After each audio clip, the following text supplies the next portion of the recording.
I had just buried my wife when her phone buzzed with an unbelievable message, the red recipe book. Unit 22. Don't let him see. I stood frozen beside her grave.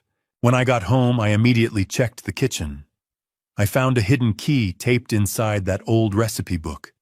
So I drove there alone, believing I was just following her final wish. But when the door opened, everything I once knew shattered. The life I believed in turned out to be a lie, and nothing would ever be the same again.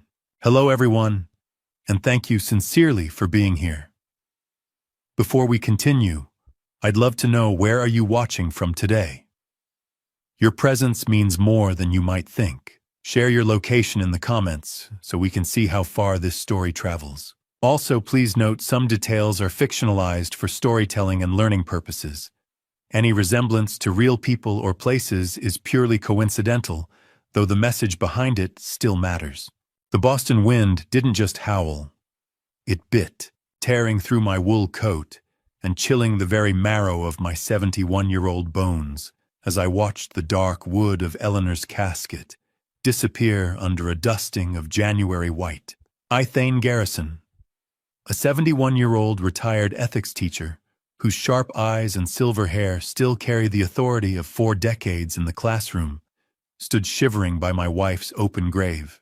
The smell of damp earth and pine needles rose to meet the freezing air, a heavy scent that marked the end of 48 years of shared breakfasts and quiet evenings. Beside me stood my son, Sterling Garrison, 41, in a tailored charcoal suit that cost more than my first car, his eyes tracking the mourners with the professional detachment of a high-stakes lawyer.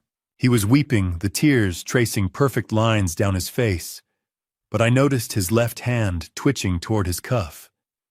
He was checking his luxury watch again. It was a performance, a timed display of grief, calibrated for the benefit of the partners from his firm who stood a respectful distance away. Next to him, my granddaughter, Ellanar Garrison, 9, clutched a small, stuffed rabbit to her chest, her wide eyes reflecting a world that had suddenly become incomprehensible following her grandmother's death. "Is Grandma sleeping in the dirt?" Ellanar asked, her voice small and trembling against the whistling wind that rattled the bare oak branches above us. "It's time to say goodbye." Dad Sterling whispered, his hand firm on my shoulder, his touch feeling more like an executive decision than a gesture of comfort. How many times had I stood in this very spot for others, a dozen, 2 dozen, but the ground never feels the same when it is your own heart being lowered into it. The salt sting of frozen tears burned my cheeks as the minister began the final benediction. Just as the prayer reached its amen, I felt a sharp, rhythmic vibration in my right pocket. It was jarring, a mechanical intrusion into the sanctity of the burial. I reached in, expecting my own phone, but my fingers closed around something smaller. I pulled out Ellanar's old, small smartphone, a device I had personally switched off and tucked into her bedside drawer 3 nights ago. The screen flickered to life, its blue glare blindingly white against the fresh snow on the dark casket wood. The metal was cold, too cold, like holding a piece of the winter itself. A single notification lit up the glass, an alert from a number that wasn't saved in her contacts. The message was brief, demanding, and utterly impossible. "Not here. Walk to the parking lot." Read alone. My breath hitched, a plume of white vapor dissipating in the gale as I realized the sender. The text was coming from Ellanar's own number, a scheduled message set to trigger only after her heartbeat had stopped. It was a dead man's switch, a secret she had carried through her final days, while I was busy holding her hand and whispering lies about the spring. She had planned this moment down to the very second, knowing exactly when the dirt would hit the wood. I felt a surge of adrenaline-fueled shock that made my pulse roar in my ears. I ignored Sterling's outstretched hand and his scripted look of concern. I turned my back on the grave and the mourners heading toward my old Toyota Camry in the parking lot, my thumb hovering over the screen that shouldn't have been glowing at all. I slammed the heavy door of my Toyota, the thud muffled by the snow, and suddenly the absolute silence of the cabin felt more suffocating than the graveyard air. I sat there for a long moment, my chest heaving, the familiar sense of old peppermint and dust, acting as a thin veil against the harsh reality outside.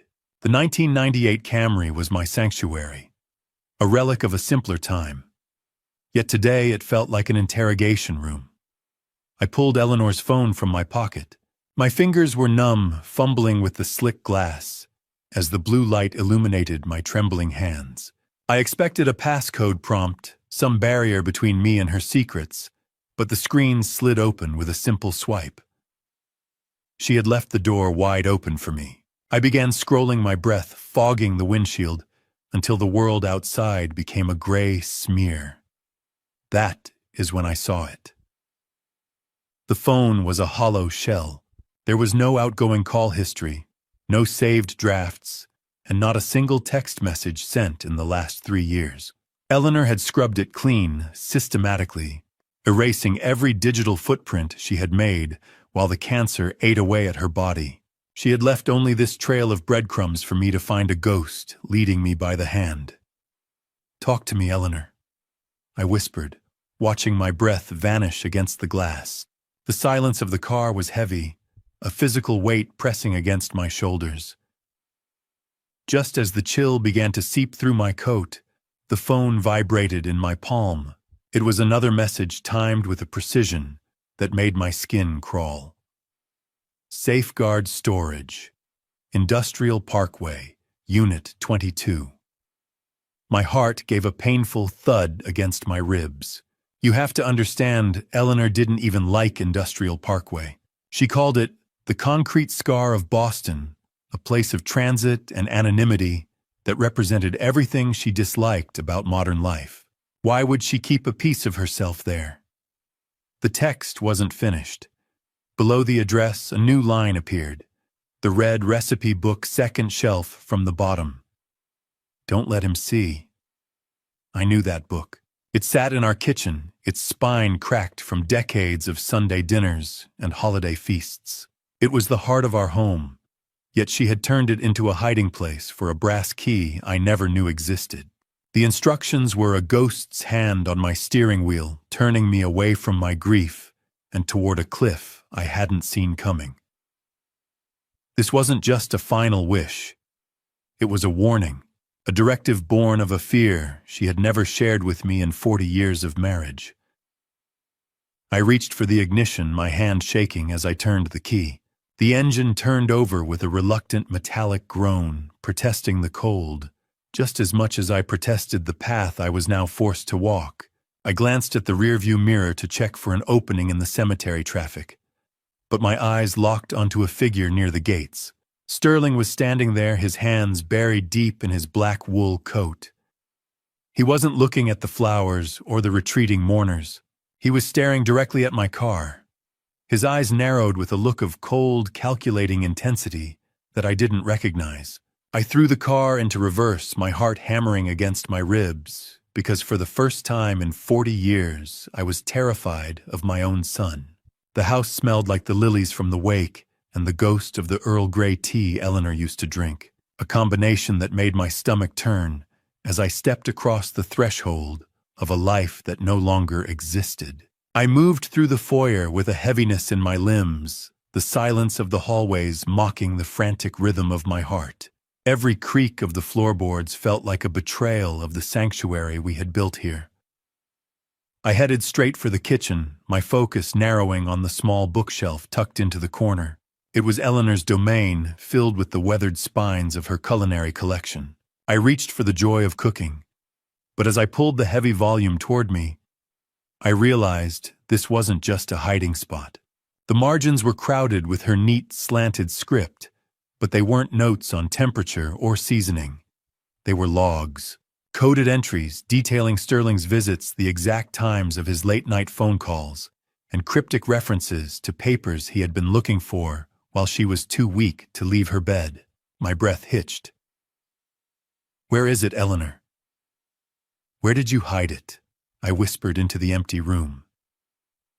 My fingers fumbled with the back cover peeling at the linen lining. Taped to the inside leaf was a heavy brass key, its weight surprising against my palm. The yellowed adhesive curled away like dead skin, revealing a small handwritten note on the page itself. It wasn't a recipe. It was a date from 3 months ago and a single chilling sentence. "Forgive me, Thane, but the foundation is rotting." I felt like a thief in a temple desecrating the memory of our Sunday dinners to find a weapon I wasn't even sure I knew how to use. The kitchen clock ticked with a rhythmic mechanical aggression, sounding less like a timepiece and more like a countdown. I stared at the key, the brass glinting under the fluorescent light, realizing that my wife had spent her final months not just fighting for life, but preparing for a war against our own flesh and blood. How could a man teach ethics for 40 years and fail to notice his own blood was hemorrhaging integrity? I had spent my career discussing the abstract nature of virtue while a predator was being raised at my own table. The realization was a physical blow, leaving me breathless in the center of the room where we used to dance while the pasta boiled. I gripped the key tightly, the sharp metallic bite of the brass digging into my clenched fist, as if to anchor me to reality. The weight of the secret settled into my marrow, turning my grief into something sharper and more dangerous. I needed to move to hide the evidence of my discovery, but my body felt locked in place by the enormity of her warning. Suddenly, the stillness was shattered by the heavy, rhythmic thud of a car door slamming in the driveway. My blood went cold. I looked at the clock. It was far too early for the others to be back. I peered through the slats of the kitchen blinds and saw the black sedan. Sterling. He had followed me home, moving with a purposeful stride that told me he wasn't here to offer comfort. The front door lock clicked, and I shoved the red book back onto the shelf, the brass key digging into the palm of my hand like a hot coal as my son's footsteps echoed in the hallway. The safeguard storage gate didn't just slide open. It groaned like a rusted secret being dragged into the gray light of a Boston dawn. I had spent the night in a state of brittle wakefulness, listening to the house breathe and waiting for the sun to offer me a chance to escape. I had managed to slip away at 6, leaving Sterling and his wife Romilly asleep in the guest wing. Romilly Garrison, a 38-year-old corporate consultant who navigated social circles with the same icy precision Sterling used in business, would likely be the first to notice my absence. But for now I was alone. I drove with my eyes glued to the rearview mirror, searching for the aggressive silhouette of Sterling's luxury SUV, my knuckles white against the steering wheel of the Camry. "Just a little further, Ellanar," I muttered. The biting cold of the morning air nipped at the back of my neck as I parked. When I approached the front desk, the sleepy attendant checked the records and frowned. I noticed then that the unit wasn't in the Garrison name at all. Ellanar had rented it under Sarah Miller. Her maiden name, a detail I hadn't seen her use in 40 years. It was a calculated move to ensure that no one, especially not her own son, with his penchant for digital surveillance and paper trails, could ever track it through family records. My wife had been a ghost in her own life, long before she actually passed. I followed the yellow lines on the floor toward the back of the facility. The corridor smelled of damp concrete and stagnant air, a heavy metallic scent that seemed to cling to my lungs. Stop. I held my breath, listening. Was that a footstep behind me? Or just the building settling into its own misery? I weighted my heart, hammering a frantic rhythm against my ribs. But the only sound was the low hum of a distant heater and the rhythmic flickering of a single overhead fluorescent bulb. I reached Unit 22. The smooth brass key felt warm against my calloused thumb, a stark contrast to the freezing padlock it was meant for. I slid the key home and turned. The lock yielded with a snap that echoed through the empty hallway. I gripped the handle of the rolling door and heaved upward. The metallic screech was deafening, a thunderous clatter that felt like a gunshot in the quiet facility. As the door settled into the rafters, it revealed a small, clean space The unit was a tomb, not for a body, but for the version of my son I had spent 41 years believing in. In the center of the concrete floor sat a simple folding chair holding a tablet, and 4 banker's boxes stacked neatly beside it. I stepped inside the shadows, stretching long and thin behind me. Resting on top of the box, labeled "The Truth About Sterling," was a small, fresh sprig of rosemary. It was Ellanar's favorite symbol for remembrance, and it hadn't completely withered yet. The edges were still supple, suggesting she had visited this very unit only days before the cancer finally pinned her to her bed. My vision blurred as I realized the strength it must have taken for her to hide this from me. I reached for the lid of the first box, my name written in Ellanar's elegant, steady hand, but my fingers froze as a low electronic beep emitted from the old tablet beside it. The blue light of the tablet sliced through the shadows of Unit 22, casting my own shaking reflection against the cold steel walls, a ghost looking at a ghost. I reached out and tapped the center of the screen, my heart hammering a rhythm of pure dread. The static hiss of the tablet audio preceded an image that almost broke me. It was Ellanar sitting in her sun-drenched study just months ago. She looked pale but resolute, her eyes carrying a clarity that I had mistaken for peaceful acceptance.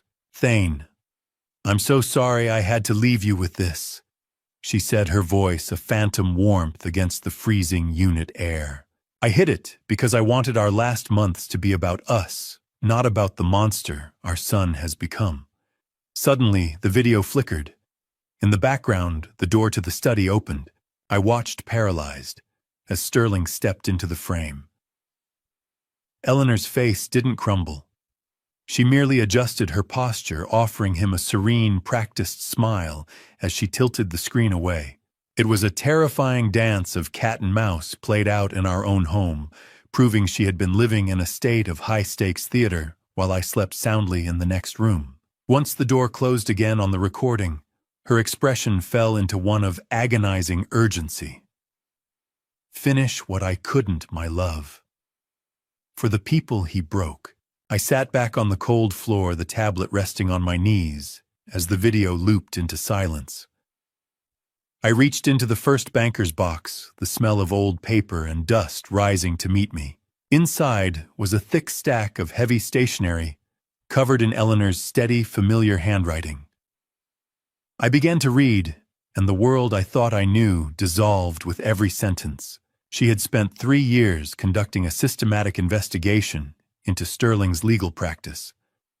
Her voice was a silk thread, pulling me through a labyrinth of broken promises and bank statements. She detailed the moment in 2020 when she first noticed the discrepancies in the accounts of her friends. "I watched you grade those ethics papers and wept," she wrote, "knowing Sterling was using your name to pave over his crimes."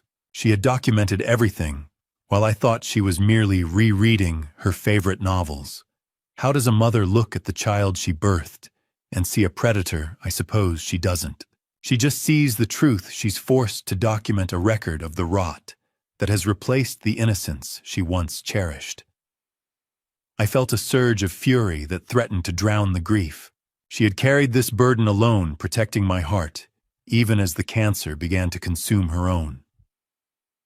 The letter provided a roadmap, a guide to the red folders stacked beneath the papers. "The evidence is in the red folders." The ink seemed to shimmer under the flickering fluorescent light. "Start with Helen." My hands trembled as I realized the depth of the betrayal Ellanar had uncovered. Sterling hadn't just stumbled into financial misconduct. He had been predatory from the start. He explicitly targeted Ellanar's own social circle, using her personal phone book to find his first victims. He had traded on our reputation to ruin those who trusted us most. I dropped the letter as my eyes fell on the first red folder, where a photograph of our best friend Helen Parker was clipped to a document labeled Case 1 Total Asset Liquidation. My hands moved to the red folder, not as a husband anymore, but as a witness to a crime that had begun at my own dinner table. I pulled the red folder toward me, the cardboard scraping against the folding chair like a blade on bone, and stared at Helen Parker's smiling face in a photo taken at our last New Year's Eve party. She looked so safe, then surrounded by people she considered family. I opened the file, the paper snapping under my touch, with an aggressive sharpness in the ink-scented cold of the storage unit. The top document was a contract for the Sunrise Senior Living Community Project in New Hampshire. It was a masterpiece of legal deception, promising a secure investment for Helen's $280,000 retirement fund. As I flipped through the pages, a slip of paper fell out, a carbon copy of a check. I felt the metallic taste of bile in my throat as I realized the date coincided with a luxury watch purchase. Sterling had used $15,000 of Helen's stolen life savings to buy the very Patek Philippe I had admired on his wrist at the funeral yesterday. The betrayal was layered, a grotesque cake of greed. I found the eviction notice Helen had been served from her previous home, dated the 14th of October.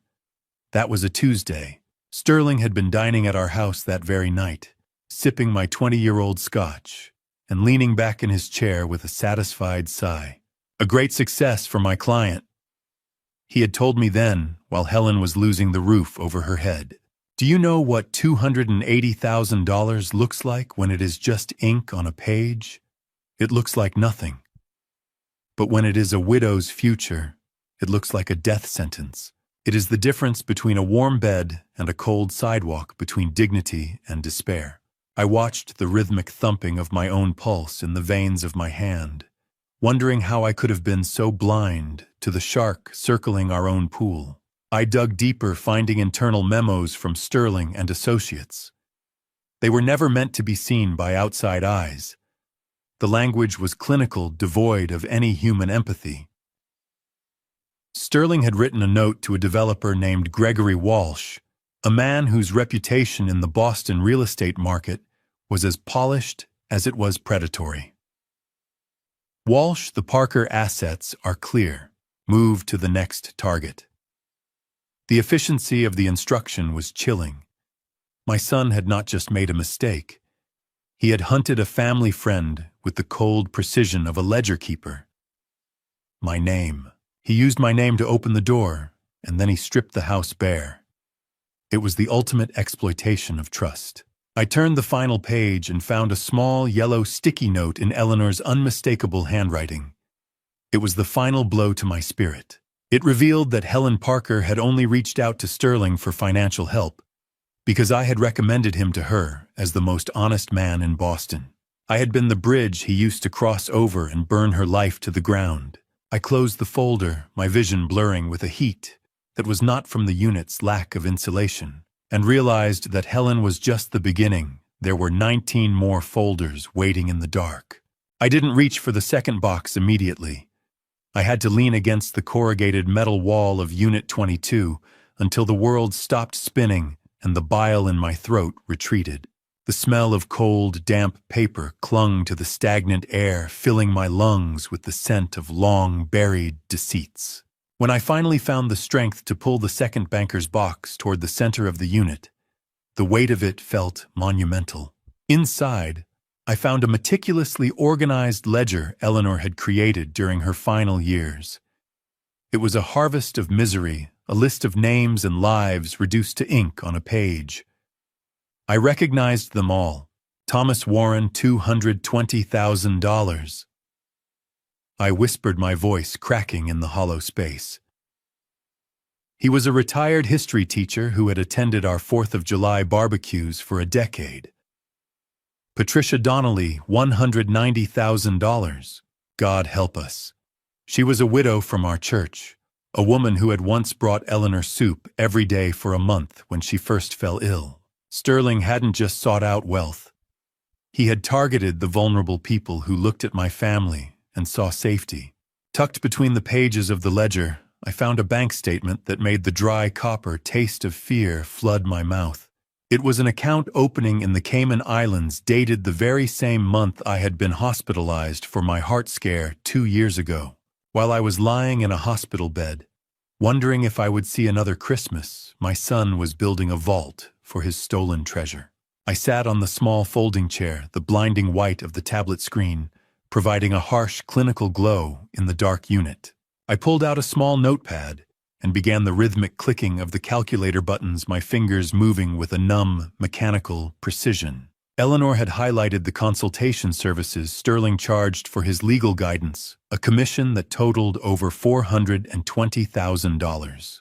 Do you know how long it takes an honest man to save $200,000, a lifetime of grading papers and skipping vacations? My son stole it in a single afternoon lunch, all while smiling across the table at people who called him by his first name.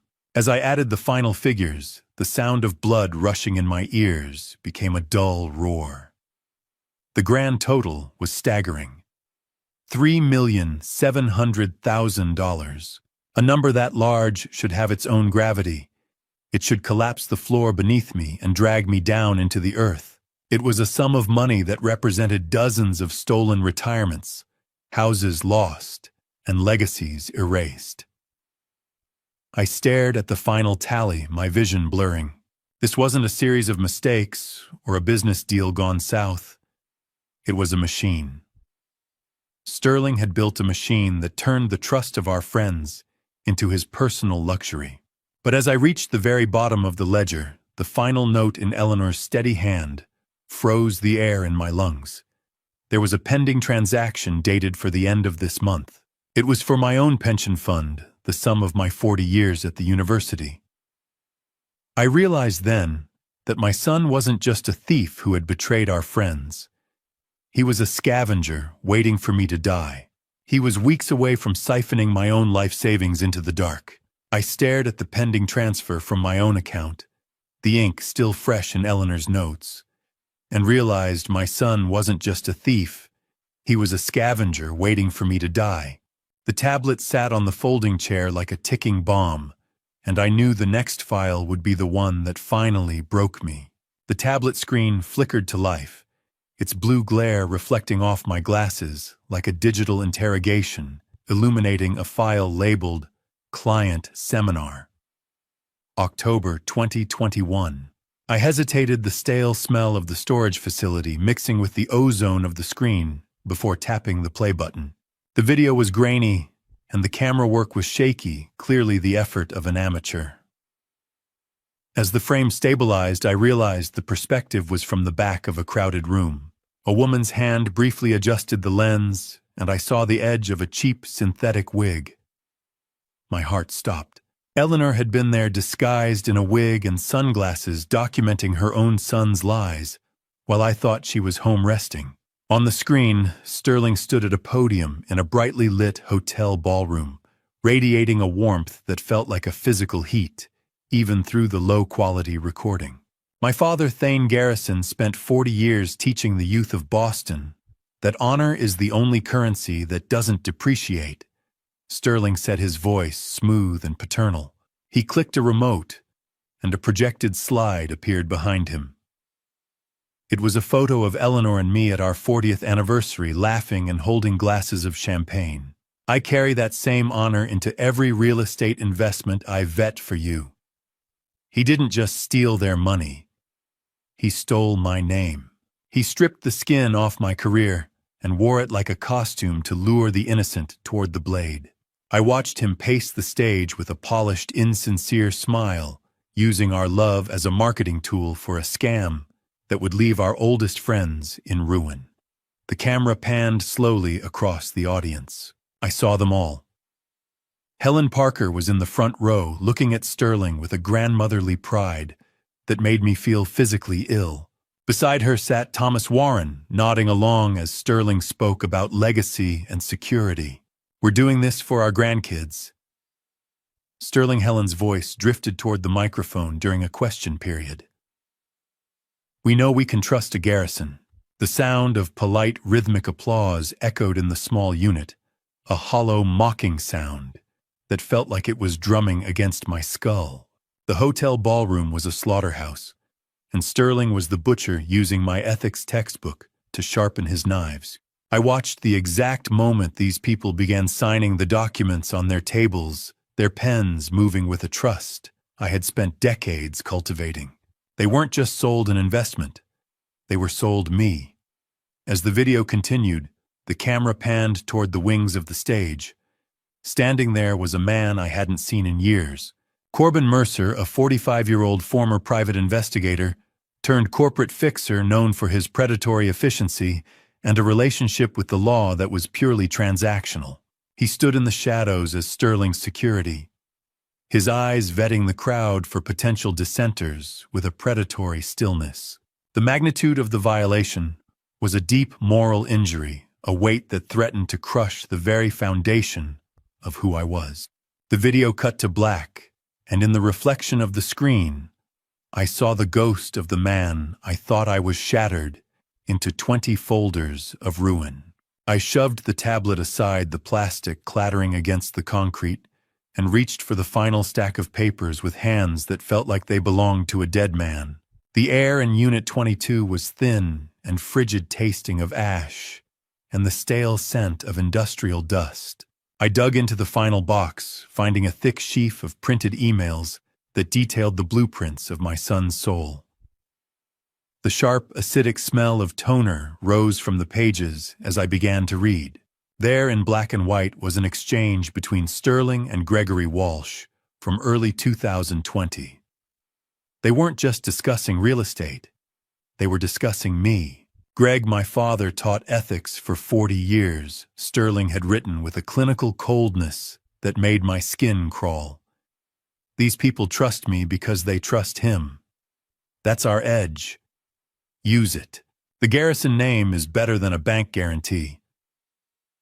I felt a nauseating wave of horror.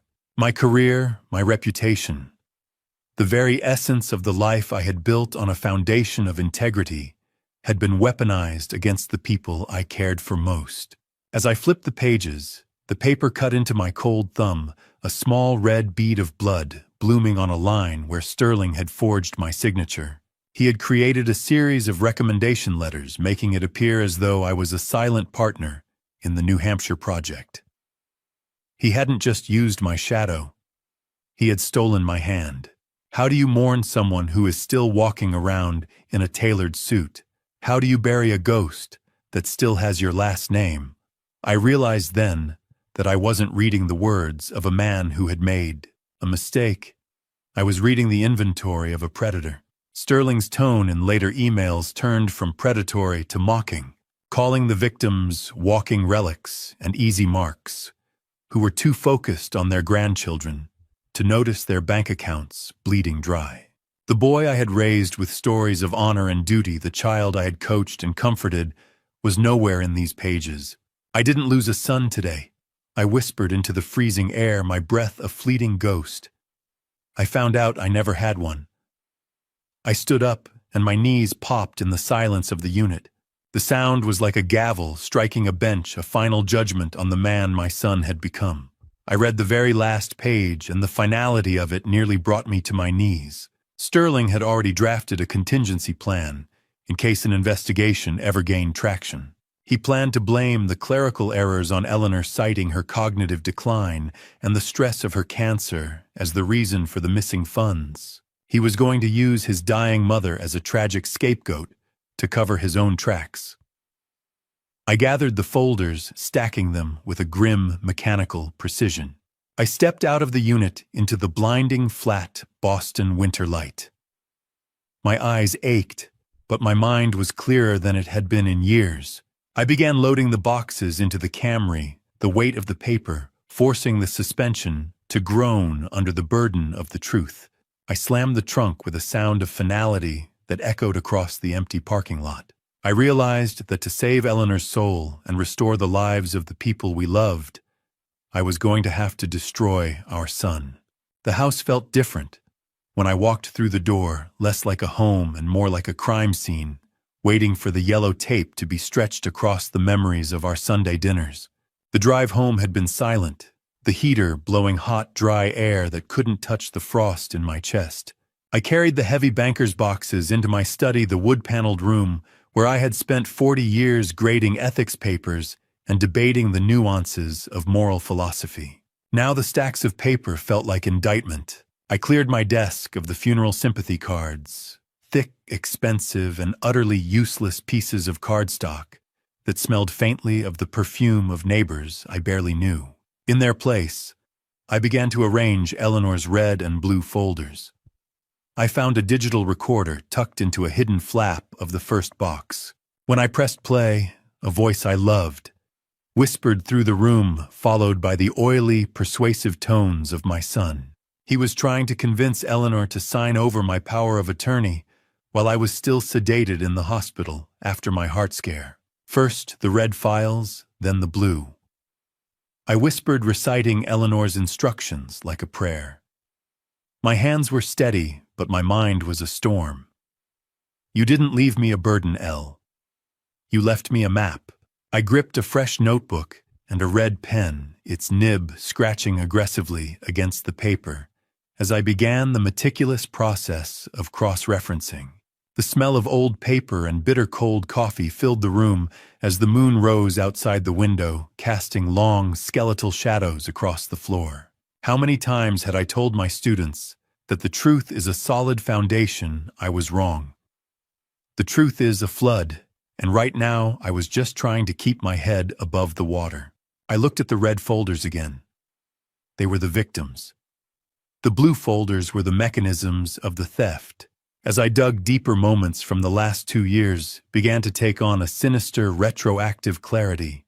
I remembered Sterling's sudden generosity, the expensive watch he'd given me, the offer to pay for Ellanar's experimental treatments in Switzerland. It was all blood money, stolen from the very people who trusted our name. I sat in the heavy silence of the house, the metallic taste of old grief rising in my throat. I was 10 feet away. I was right downstairs watching the evening news while she was drowning in this, fighting a war in the room above my head. Tick, tick, tick. The grandfather clock in the hall sounded like a metronome for a funeral march. I realized then that my silent days ahead were not just for reading. They were for a psychological preparation to face a son who had become a total stranger. I was preparing to fight a man who wore my son's face but shared none of his soul. Then I found a printout near the bottom of the second box. It was a statement for my granddaughter Elara's college fund. I had started that account the day she was born, and Ellanar had nurtured it like a garden. The balance at the bottom was a haunting, hollow zero. The funds had been redirected into a secret offshore account in the Cayman Islands. I stared at the zero balance in Elara's college fund and felt a coldness settle in my gut that no heater could ever touch. He wasn't just a thief, he was a cannibal. My hands were shaking as I reached for the very bottom of the fourth box, searching for the one thing Ellanar said would save us. I shoveled aside a stack of fraudulent property deeds, my fingernails catching on the rough cardboard bottom of the box until I felt the sharp, stiff corner of a card that didn't belong in a pile of crimes. I pulled it free, holding a crisp, cream-colored business card that felt clinical and heavy in my hand. It was for the Elder Justice Legal Center, and the name printed on it was Sarah Williams. Sarah Williams, 34, was once Sarah Miller, the brightest, fiercest student in my 2007 ethics class, now a formidable attorney specialized in elder justice. I turned the card over to find Ellanar's elegant, steady handwriting. Class of 2007, she had written. She remembers your lecture on the social contract. Attached to the card, by a rusted paperclip, was a neon yellow post-it note. My eyes narrowed as I read Ellanar's observation. Sterling tried to hire her firm as a consultant last year. He wanted to buy her silence by creating a conflict of interest. She refused him. I felt a surge of adrenaline. Sterling was a master of the preemptive strike, but Sarah Miller had apparently developed a shield he couldn't penetrate. Sarah Miller, I whispered, the dusty, unventilated study air tickling my throat as the memory clicked. You were the one who wouldn't let the Thoreau debate end. I closed my eyes, seeing her in the front row of the lecture hall, her jaw set with that iron-willed determination as she challenged me on the boundaries of systemic duty. Ellanar hadn't just found a lawyer. She had picked a weapon I had personally helped to mold. I moved to my laptop, the blue artificial light of the screen reflecting in my eyes as I searched for her name. My hands had finally stopped shaking, replaced by a cold, calculating resolve. I found her recent cases, high-profile wins against predatory lenders and nursing home conglomerates that had made headlines in the Boston Globe. I clicked on a news clip, and there she was, standing on the courthouse steps. She had the same sharp, observant eyes I remembered, though they were now tempered by years of seeing the worst of human greed. Does a teacher ever truly stop being responsible for their students? Or is this the final exam I never realized I was preparing her for? I realized then that I was looking at the person Ellanar had chosen to finish this fight. In another article, I read that Sarah had been publicly critical of firms like Sterling and Associates for months, citing them as examples of the gray market vultures picking at the bones of the elderly.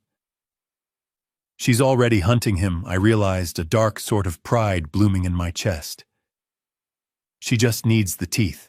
The business card felt like a polished stone in my hand, the kind you use to bring down a giant who thinks his armor is impenetrable. Digging further into a small envelope taped to the card, I found a series of receipts. Ellanar had been making small, anonymous monthly donations to Sarah's nonprofit for nearly 2 years. She hadn't just found the prosecutor. She had been quietly funding the very office that would eventually bring her son to justice. I reached for the house phone, my thumb hovering over the dial, prepared to finally make the connection. But I stopped when I noticed the rhythmic, persistent blinking of the red answering machine light. I had been so buried in the boxes that I hadn't heard it. It was a message from David Morrison that had been sitting there ignored for 3 hours. The doorbell didn't just ring. It pierced the silence of my study like an alarm, forcing me to shove Sarah Williams's card into my pocket, as if it were a piece of contraband. I hurried to the kitchen, passing the answering machine where a sharp, rhythmic chirp announced the missed call. I didn't stop to play it. Instead, I opened the front door to find David Morrison, 70, my best friend, and a fellow retired teacher from Boston Lincoln High, who walked in with the heavy gait of a man who had shared every one of my burdens for half a century.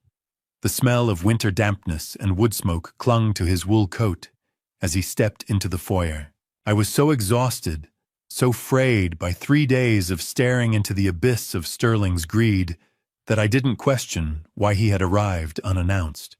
I found out later that Sterling had called him earlier, playing the part of the devoted, concerned son. He had used David as a scout, a friendly face to peer through my windows and report back on my isolation. We sat in the kitchen, the air thick with the smell of burnt coffee I had forgotten on the burner. David looked at me with those weary, honest eyes, and my resolve simply buckled. I needed to tell someone. Ellanar didn't just leave a will, David, I said, my voice barely a rasp. She left a dossier. Sterling, he's in deep. I mentioned the red folders, the offshore accounts, the systematic harvest of our own friends' lives. I thought I was talking to a brother in arms. David squeezed my shoulder, his face pale. Robert, you look like a man who hasn't slept since the burial. Be careful what you dig up.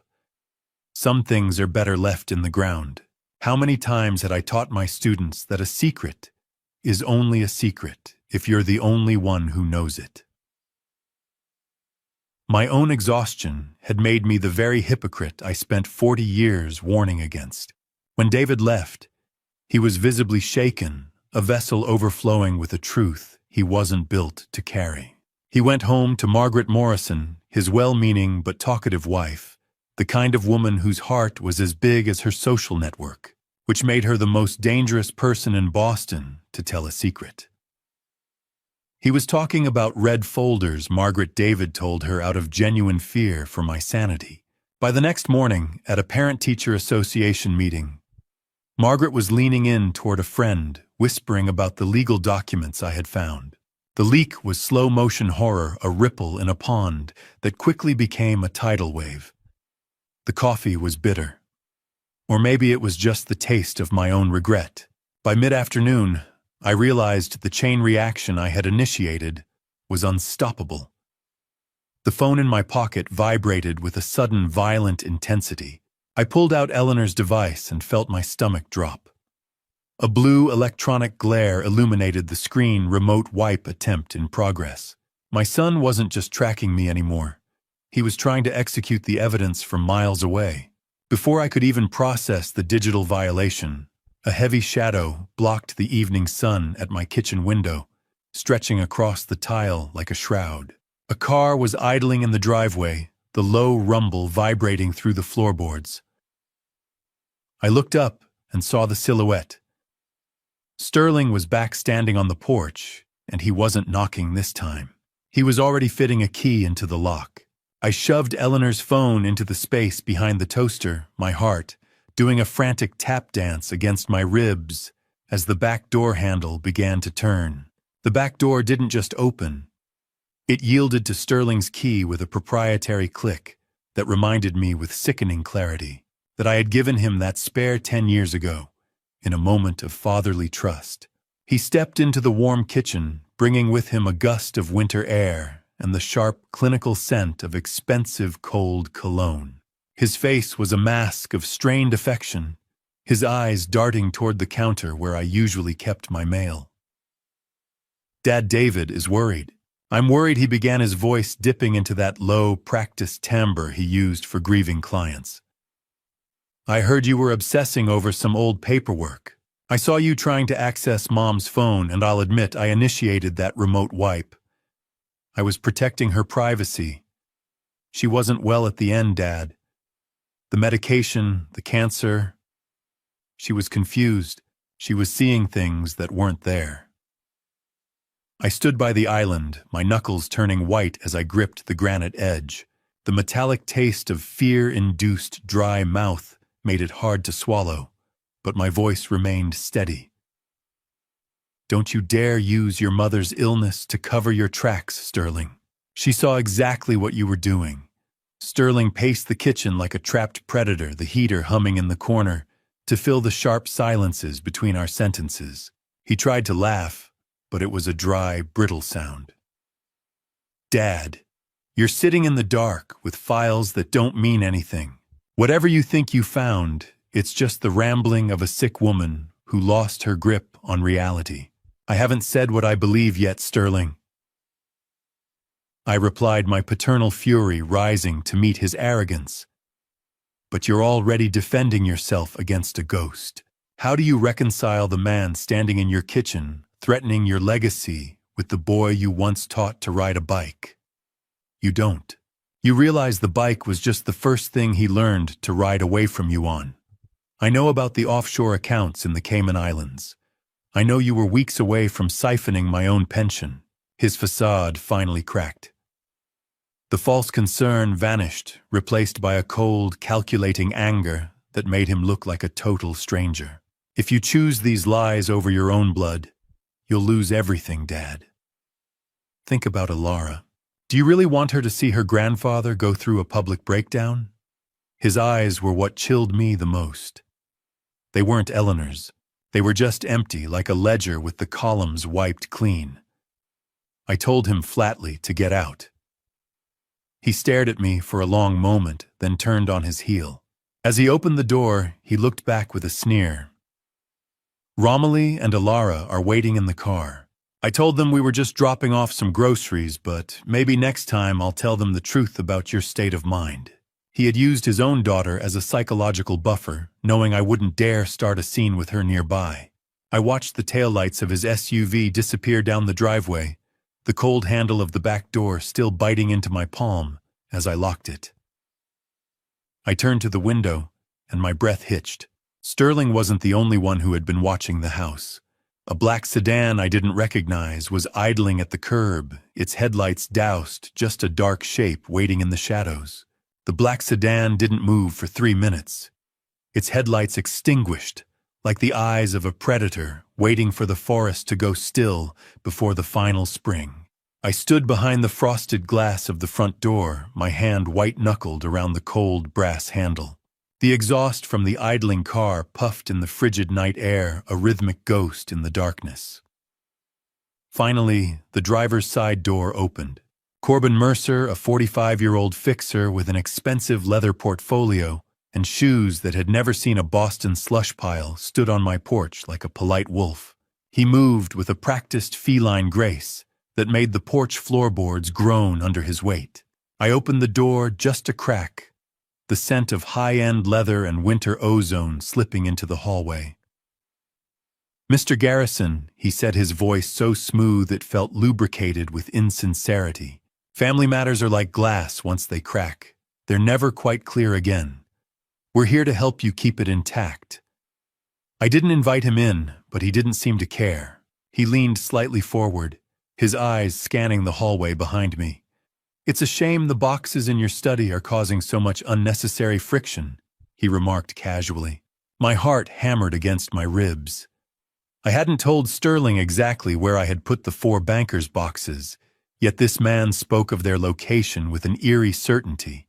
I wondered if they had used thermal imaging from the street, or if someone had slipped in while I was at the cemetery. "I've seen enough snakes in the grass to know when one is wearing a suit, Mr. Mercer," I replied, the taste of copper sharp in the back of my dry throat. "Get to the point." Mercer's smile didn't reach his eyes. He shifted his portfolio, the leather creaking. He looked past me, his gaze landing on the framed photo of Ellanar hanging in the hall. My Ellanar, in her tutu. My heart didn't just stop. It turned to lead. "Little Ellanar is so talented," he murmured. "It would be a tragedy if her grandfather's confusion cost her everything she's worked for."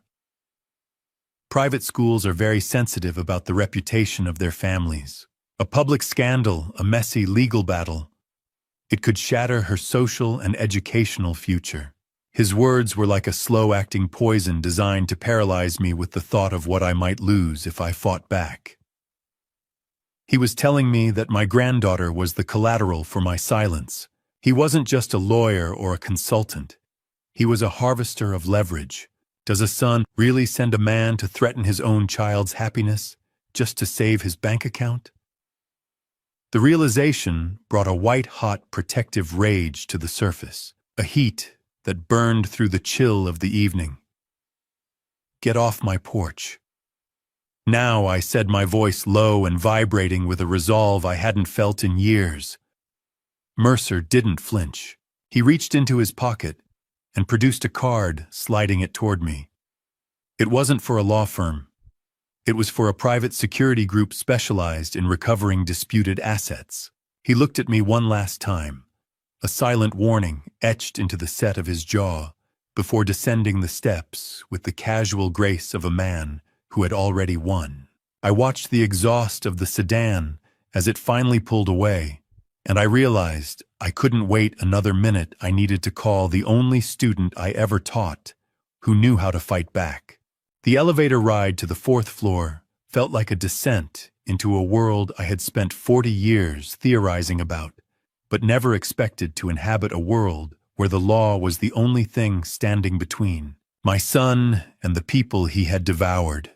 I pressed the cold elevator button with a trembling finger, the metal biting into my skin as the car rose through the gut of downtown Boston.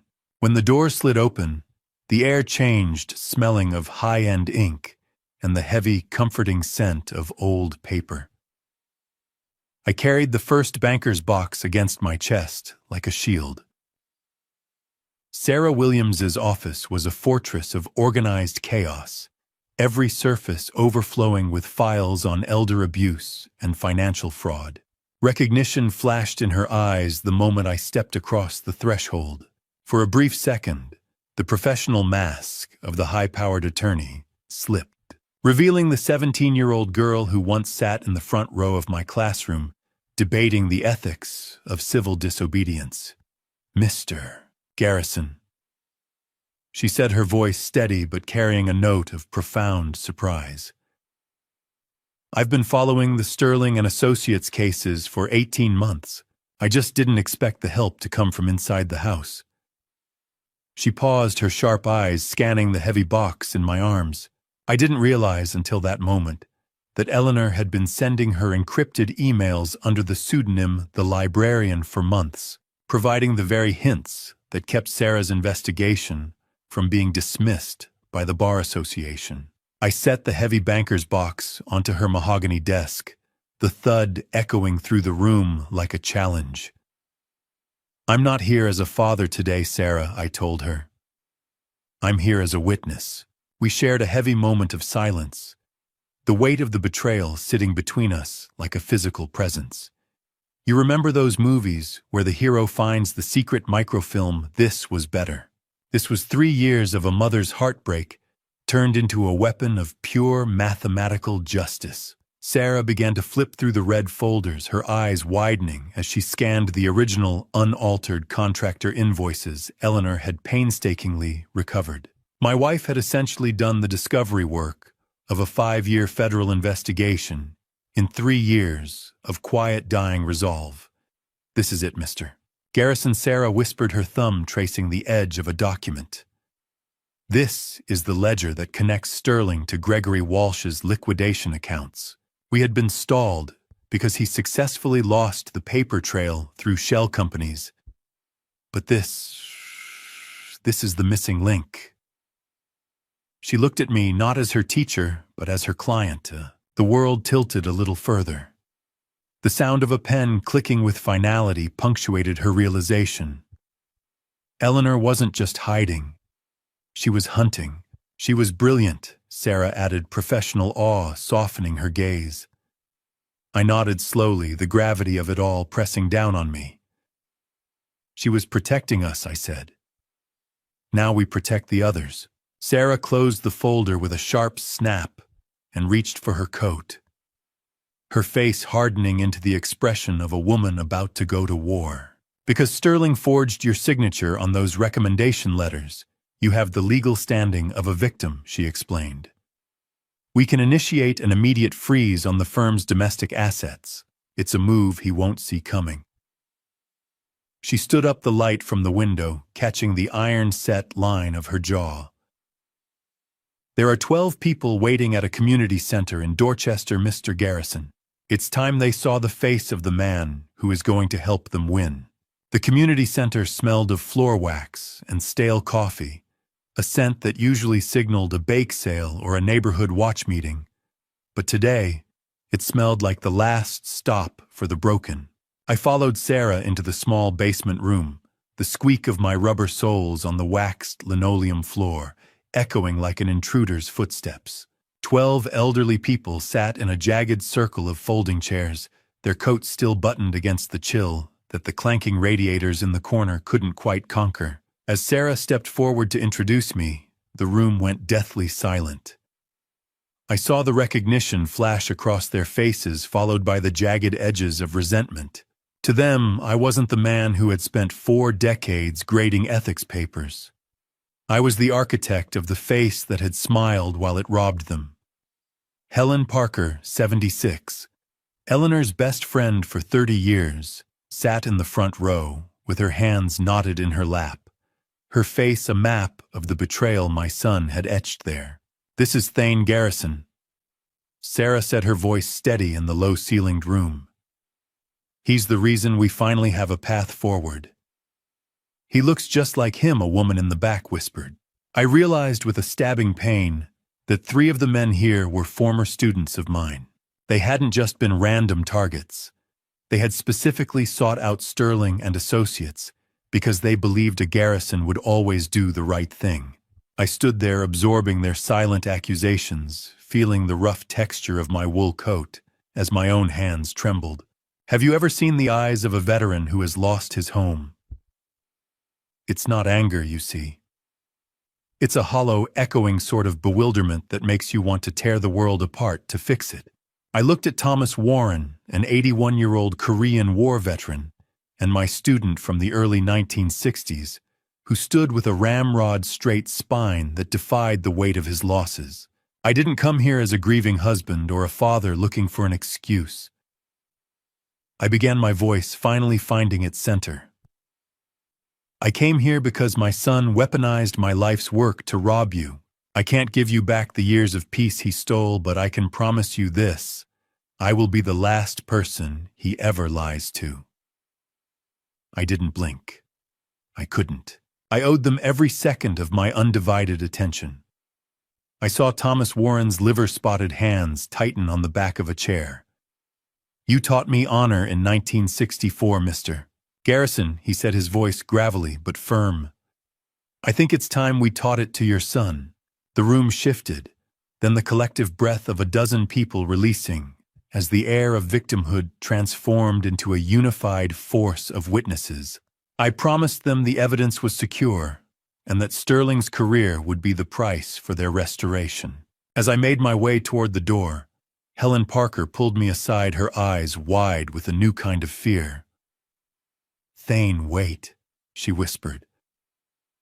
Sterling came to my apartment 2 days ago. He tried to make me sign a non-disclosure agreement. He offered me a pittance of my savings back if I promised to stay quiet about the New Hampshire project. He told me it was my only chance. I walked out into the biting Dorchester air, the weight of 12 lives pressing against my chest, and realized that Sterling wasn't just hiding money anymore. He was actively hunting the witnesses. The drive to the Boston Globe building was a blur of gray slush, and the burning realization that every minute those boxes stayed in my car was another minute Sterling could destroy them. I gripped the steering wheel of the Camry so hard, my knuckles felt like they were going to burst through the skin, my eyes darting to every black sedan that merged into my lane on the way to Congress Street. The weight of Ellanar's legacy sat heavy in the passenger seat, 4 banker's boxes that held the power to dismantle an empire built on lies. I navigated the dirty slush of the city streets, tasting the stale air and adrenaline of a man who had finally reached his point of no return. When I pulled into the parking area, Sarah was already there, waiting near the entrance with a man who looked like he had been carved out of newsprint and deadline pressure. Michael Rodriguez, an investigative reporter for the Boston Globe in his early 50s, had eyes that looked like they had seen every lie in the city and had stopped being surprised by them a long time ago. We didn't waste time on pleasantries. I hauled the boxes into the newsroom, a hive of controlled chaos that smelled of industrial carpet and the ozone of 100 humming computers. Mr. Garrison, I've been chasing Sterling's shadows for 8 months. Michael said, his voice low and gravelly as we moved toward a private conference room.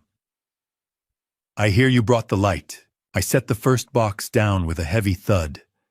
I brought the ledger of his soul, Mr. Rodriguez. I hope your ink is permanent. Michael revealed that he already had a whistleblower from Sterling's firm, a junior associate who had seen too much, but that person had been too terrified to go on the record without physical corroboration. My presence and Ellanar's meticulous files provided the shield they needed. You'd think a newsroom would be loud like in the old movies. It's not.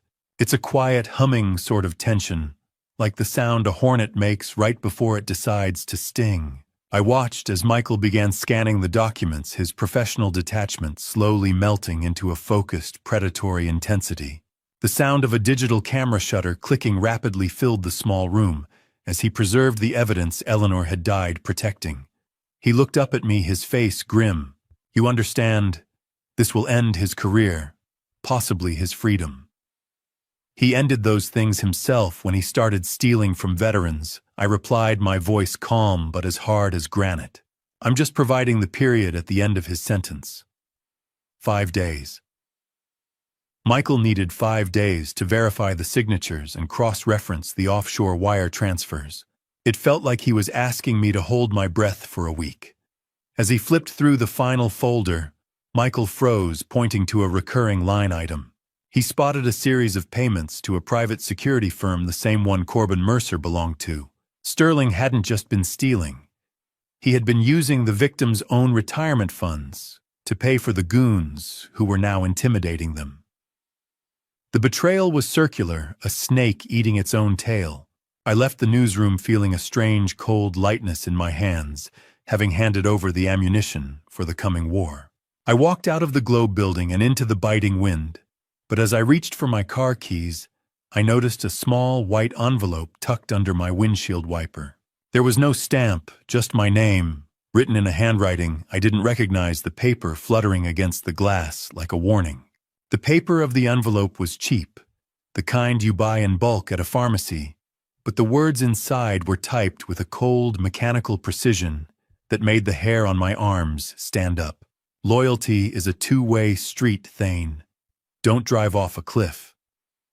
I stood frozen in the Congress Street parking lot, the wind whipping the edges of the note against my thumb. I looked around, my eyes darting from the shadows of the concrete pillars to the tinted windows of passing SUVs. He wasn't even hiding it anymore. Sterling was watching me, tracking my every move through the city, like I was a mark he was preparing to liquidate. I climbed into my Toyota Camry, but before I started the engine, I felt a sudden sharp instinct to check the wheel well. My fingers brushed against a small magnetic plastic case tucked into the undercarriage. A GPS tracker. Corbin Mercer had been following me to every secret meeting with Sarah and Michael, documenting the very betrayal I was trying to keep in the shadows. I ripped the device free and crushed it under my heel, the plastic snapping with a satisfying crunch. I retreated to my home, locking every door and window, as if the deadbolts could keep out the rot Sterling had introduced to our name. For 5 days, the house became a tomb of my own making. The dry, stale taste of a house that hasn't been aired out in days coated my tongue, a reminder of my isolation. The phone rang incessantly, the jarring electric shrill echoing off the walls of the kitchen. Sterling called. Romilly called. I watched their names flash on the screen and let the silence take them. I spent the long hours staring at my wedding photo, writing a letter to Ellanar that I wasn't sure I would ever have the courage to send. "I'm doing this for your future, Ellanar," I wrote, my pen shaking. "Even if you hate me for it today." Justice often requires the hardest kind of love, the kind that cuts through bone to save the soul. Have you ever sat in a house you've lived in for 40 years and felt like a prisoner? The walls didn't change, but the safety did. It evaporated like mist. Before I reveal the conversation that finally brings the hammer down on that envelope's warning, if you are still with me, I want to hear your perspective. Comment right if you think I am being a righteous father, or wrong if you think I am being a vengeful one, and add one short reason why so I can understand how you see this moral choice. Please note, the next part contains some dramatized details added for narrative impact to convey the depth of the moment. The message behind this story is what I hope stays with you. Silence. Absolute heavy silence. Then the phone screamed. I sat in the dark kitchen. The blue, hypnotic flicker of the computer monitor, the only light in the room as rain tapped rhythmically against the glass. It was 6 a.m. I picked up the receiver, my sweaty palm sliding against the cold plastic. It was Michael Rodriguez. "It's done, Mr. Garrison." He said, his voice carrying the weight of a man who hadn't slept. "We go live in 1 hour." He told me that Sterling's firm had tried to file a preemptive gag order injunction against the Globe at 3 a.m., a desperate legal maneuver that had ultimately failed. The verification was complete. "God help us all, Michael," I whispered. I sat at the kitchen table with my finger hovering over the refresh button on the Globe's website, knowing that in 60 minutes, the son I raised would become the man I destroyed. The clock on the microwave hit 7 a.m., and as I clicked refresh, the digital world didn't just wake up. It caught fire, incinerating 41 years of my son's carefully crafted lies in a single, high-definition headline. The blue electronic hum of the laptop seemed to grow louder as the Boston Globe homepage loaded. There it was, dominating the screen, respected educator's son, accused of defrauding elderly clients. Evidence compiled by late wife. I scanned the sharp clinical prose of Michael Rodriguez. He had laid it all bare, from the $3.7 million theft to the calculated weaponization of the Garrison name. I felt a nauseating mixture of vindication for Ellanar and absolute grief for the man Sterling used to be. The article even revealed that Ellanar had sent a duplicate copy of the evidence to a rival law firm 3 weeks before she died. She was thorough. She had ensured that even if one path was blocked, the truth would still find the light. "It's out there, Elle," I whispered, staring at the screen through a thin veil of tears. "No one can bury it now." By 8:15 a.m., the smell of scorched toast lingered in the kitchen forgotten, as the comment section under the article transformed into a tidal wave of public outrage. Former students and Boston residents were flooding the site with shock and fury. Have you ever watched a building being demolished? It happens so fast. Decades of construction turned into a cloud of dust in seconds. That was my son's life at 8:15 this morning. I moved to the living room and turned on the television. A live news feed showed a swarm of reporters gathered outside Sterling's glass-fronted office in the Seaport district. Their cameras pointed at the entrance like bayonets.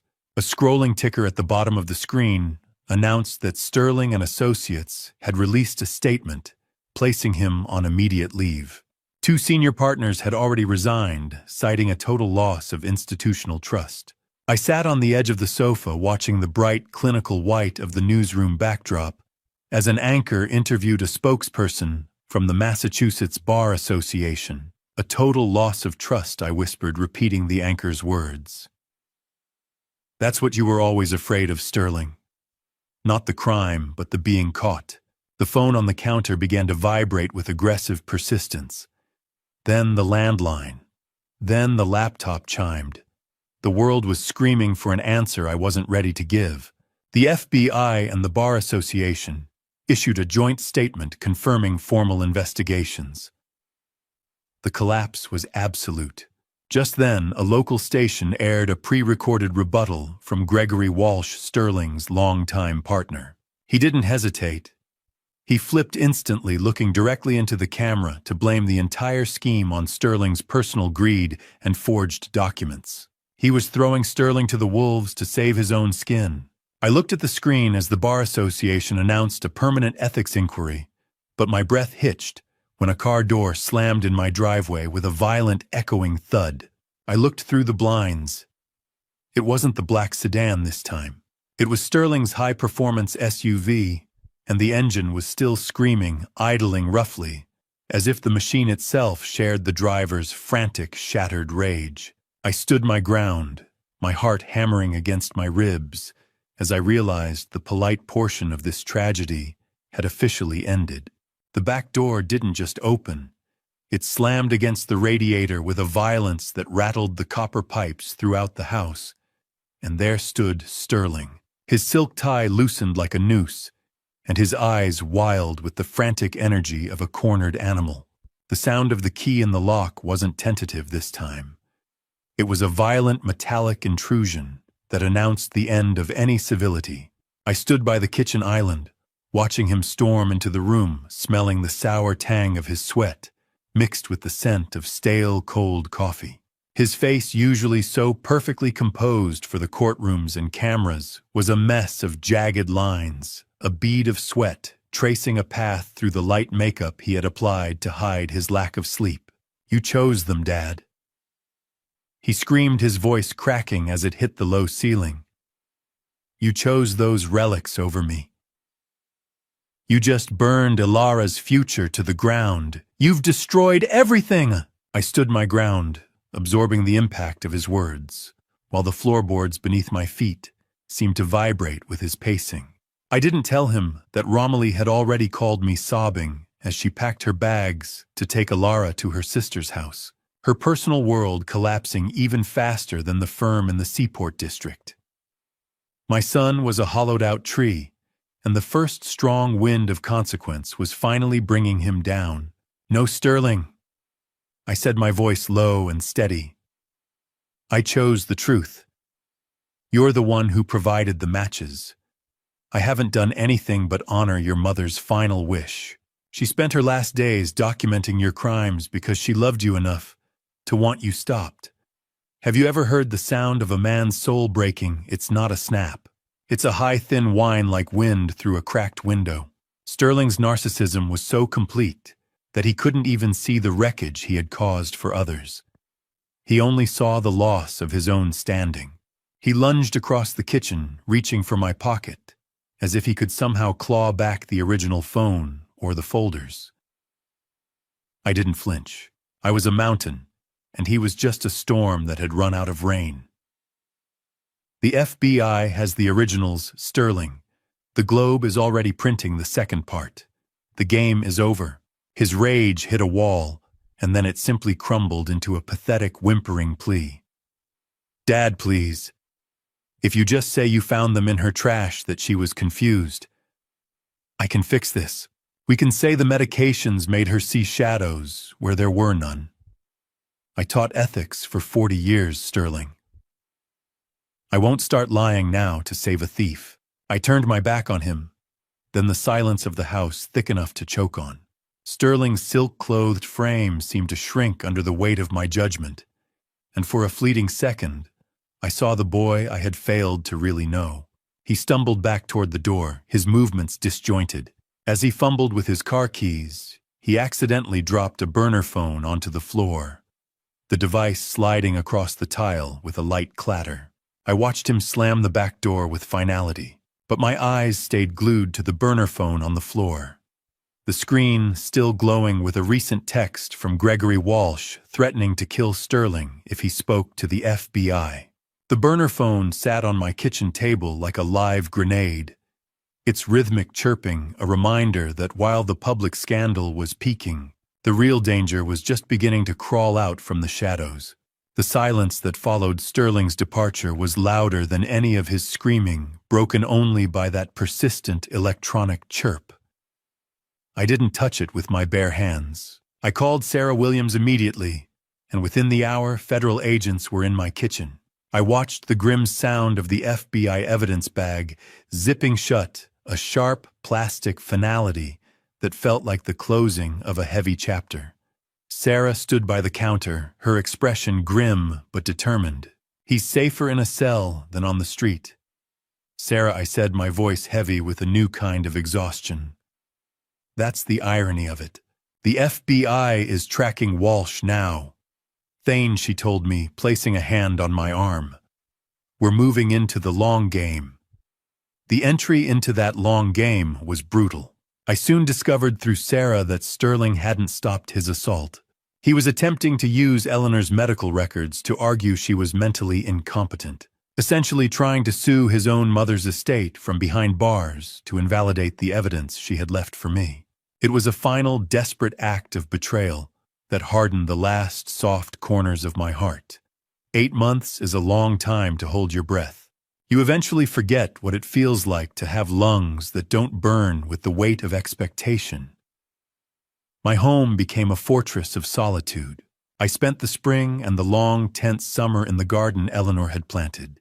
The tactile sensation of dirt under my fingernails, the only thing that kept me anchored to the earth while the lawyers fought their wars. I didn't lose my friends.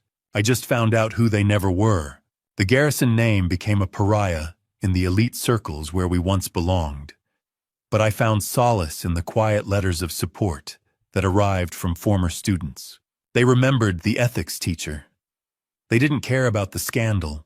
I spent my days in a meditative peace waiting as Sarah built a massive civil case to seek restitution for the 20 victims Sterling had devoured. October came with a bite, the same bite Ellanar's voice had when she spoke about justice. The air turned crisp, the smell of damp autumn leaves beginning to coat the streets of Boston.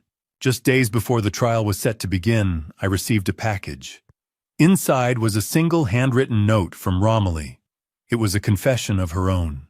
She had been cooperating with the FBI for months, providing the passwords to the encrypted files Ellanar couldn't crack. It was the final nail in the coffin. I pulled on the heavy wool suit I hadn't worn since the funeral, the fabric feeling like armor. I exited my car at the courthouse, the blinding flash of news cameras temporarily obscuring my vision as I navigated the steps. I adjusted my tie in the reflection of the courthouse's brass doors, realizing that while Sarah had the files, I was the only person in Boston who could look Sterling in the eye and tell him why he had already lost. The oak doors of courtroom 4B swung shut with a heavy final thud, cutting off the frantic shouts of the press and leaving me in a chamber that smelled of floor wax, old law books, and the impending death of my son's freedom. I took my seat in the gallery, the tactile hardness of the wooden pew under my thighs, providing a grounding reality against the surreal clinical glow of the overhead lights. Blindingly white light reflected off the judge's bench as the morning session commenced. Across the aisle, I could see the back of Sterling's neck. He sat rigid, his expensive suit fitting him like armor. I watched him closely and noticed a chilling detail. His pen was moving rapidly, but he wasn't tracking the legal arguments. He was scribbling a list of liquid assets accounts he clearly still had, hidden in the shadows, already planning his financial survival.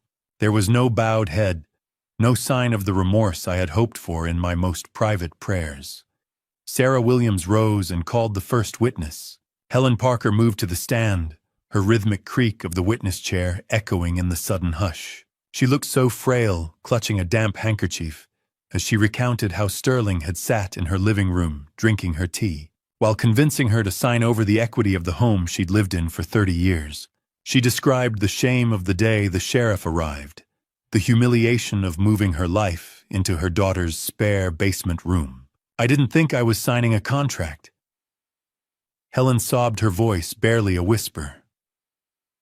I thought I was helping Robert's boy. Sarah asked if he had ever mentioned the risks. No, she whispered. He told me it was as safe as a garrison's word. How do you put a price on the dignity of an 80-year-old woman? Is it the cost of the house she lost? Or the cost of the sleep she'll never get back? I felt the weight of her words like stones in my pockets. Next came Thomas Warren. His Korea veteran cap rested on the railing, and I could smell the faint scent of peppermint on his breath as he spoke. He didn't sob. He testified with a voice that graveled with suppressed rage. He explained that the $220,000 Sterling stole was his life's disability compensation and the inheritance saved for his grandchildren. I bled for this country for 30 years of payments, and that boy took it all with a smile and a fountain pen, he declared. He turned then, looking directly at Sterling. You aren't just a thief's son.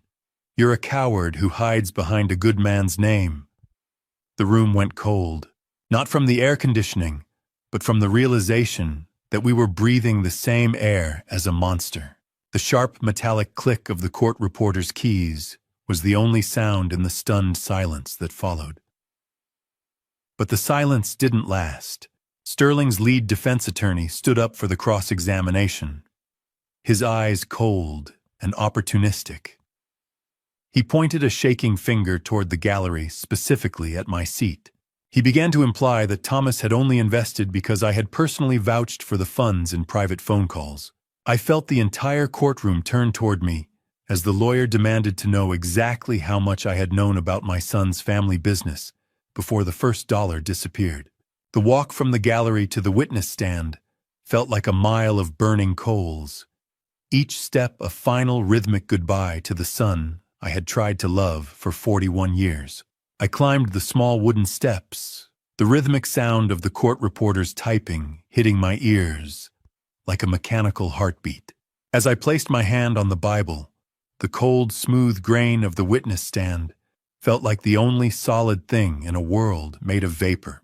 I swore the oath, my voice steady despite the crushing weight in my chest. I looked directly at Sterling. He was slumped in his chair, a shadow of the polished man who had arrived this morning, and he refused to meet my eyes. Sarah Williams stood, her face a mask of professional resolve. Mr. Garrison, did you ever consent to your son claiming you were a partner in these investments? She asked. No, I replied, and the word felt like it was carved from stone. He didn't just use my name, Sarah. He stole it. He used a lifetime of my students' trust as collateral for a crime. To drive the point home, I produced a small digital recorder I had pulled from Ellanar's hidden cache. one that Sarah hadn't even entered into evidence yet.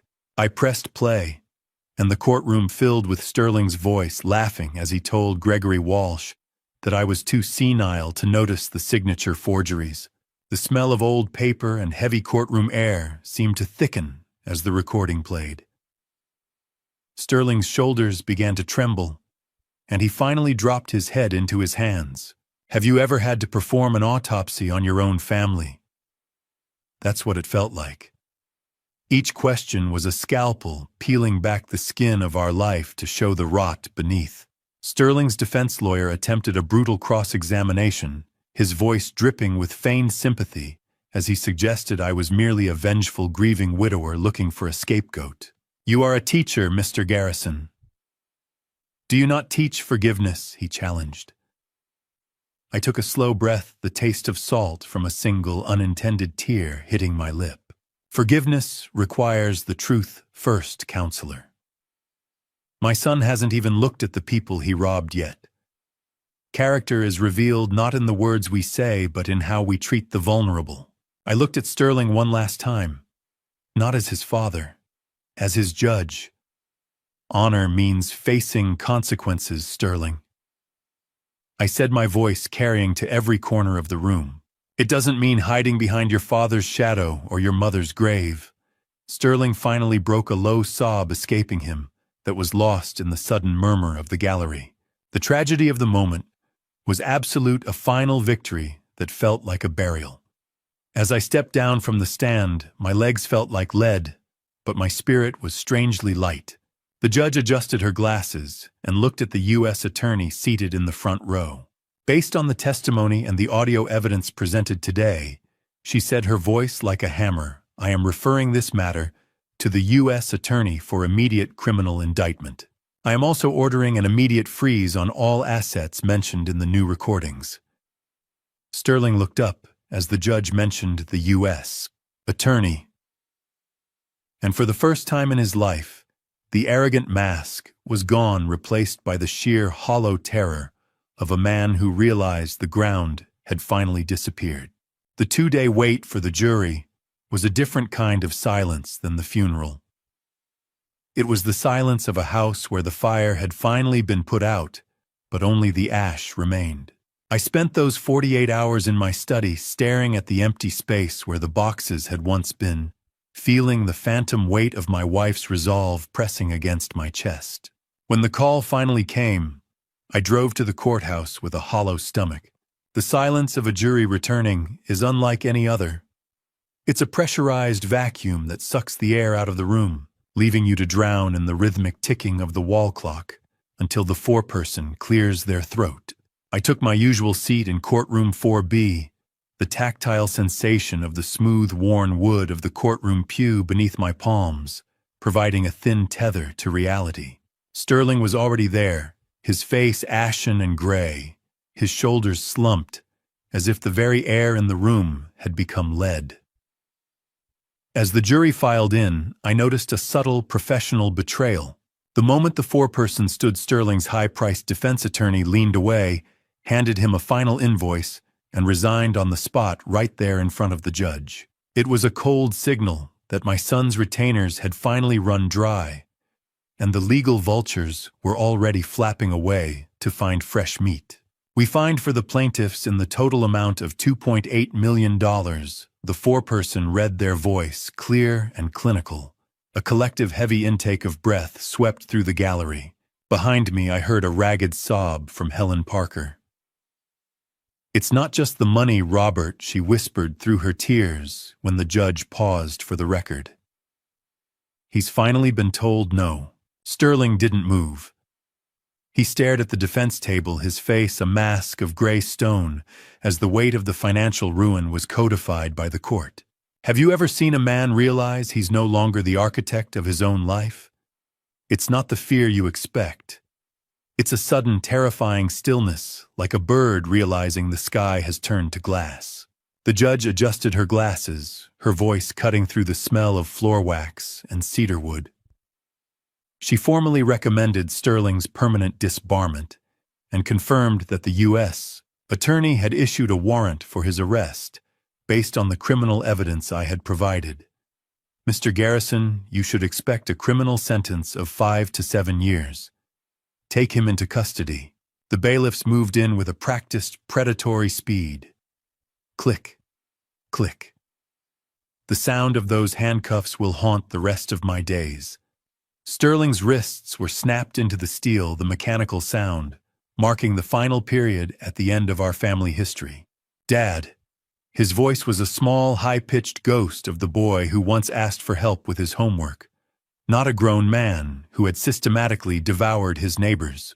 He gave me one final broken look as he was led toward the back door, and I realized he wasn't looking for a pardon.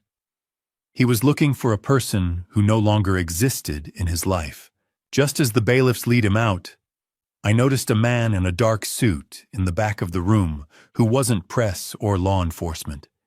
It was Gregory Walsh's legal representative, signaling that the war between the conspirators was just moving to a different theater.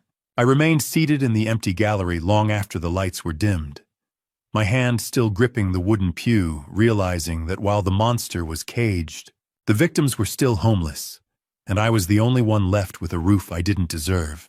The porch of my house felt like a stranger's doorstep a week later, when a shadow I'd spent months avoiding finally knocked on the door, bringing with it the scent of rainy pavement and the heavy silence of a family in ruins. I pulled the door open to find Romilly Garrison, my daughter-in-law, standing there without her usual designer armor.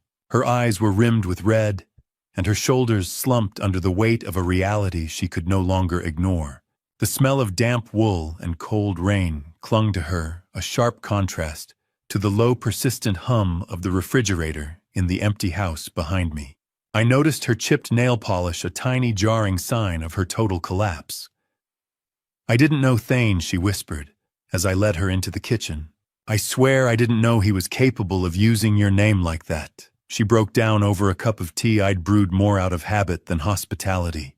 She admitted she had been blinded by the lifestyle, the vacations, and the seaport office, never asking where the money came from. But then she dropped a detail that made the tea turn to ash in my mouth. Just days before the Globe story broke, Sterling had attempted to take out a second mortgage on this very house using another forged signature. He was ready to leave me homeless, to buy himself another month of luxury. I looked at her, seeing the raw vulnerability in her face.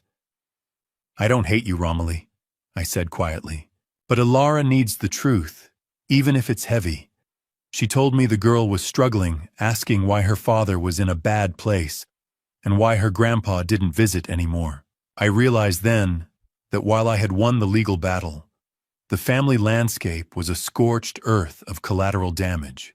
Have you ever looked at a balance sheet and realized that your entire life's work, every mortgage payment, every saved penny, was just a rounding error in a criminal's ledger? A few weeks later, Sarah Williams arrived with a court-appointed accountant. We sat in the living room, the tactile dryness of the paper spreadsheets rustling as they laid out the brutal math of restitution. The news was crushing. After liquidating Sterling's secret accounts, the cars, and the firm's remaining assets, they only had $1.2 million. "There's a shortfall of $1.5 million, Mr. Garrison," Sarah said, her voice carrying a professional sadness. "We've reached the bottom of Sterling's pockets." The ink on the paper was black. The numbers were red. My future was gray.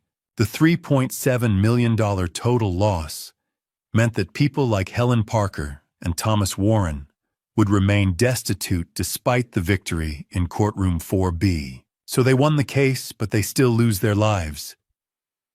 I asked, my voice rising. "That's not ethics, Sarah. That's just a different kind of theft." Then the accountant pointed to a clause in the firm's structure.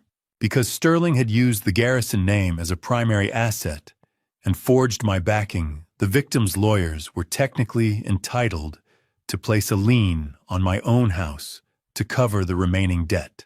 My son hadn't just stolen from strangers. He had legally tethered my roof to his crimes. I looked at the house Ellanar and I had built over 45 years, and for the first time, I didn't see a home. I saw a pile of lumber and brick that belonged to the people my son had robbed. The decision didn't come in a flash of lightning. It arrived in the quiet clicking of my heater, a sound I realized 20 other families might never hear again unless I turned my home into their restitution. I spent the afternoon wandering through the rooms, the smell of beeswax polish and old books following me like the scent of a life nearly finished. I stopped at the kitchen doorframe, tracing the faint pencil marks where I had measured Sterling's height every year until he turned 18. Further down there were smaller marks for Ellanar. My fingers lingered on the kitchen tiles Ellanar had picked out 30 years ago, her face still clear in my mind as she argued for a specific shade of Mediterranean blue. I calculated the equity with a cold academic detachment, realizing the Boston market had soared enough that the sale would cover the $1.5 million shortfall almost exactly.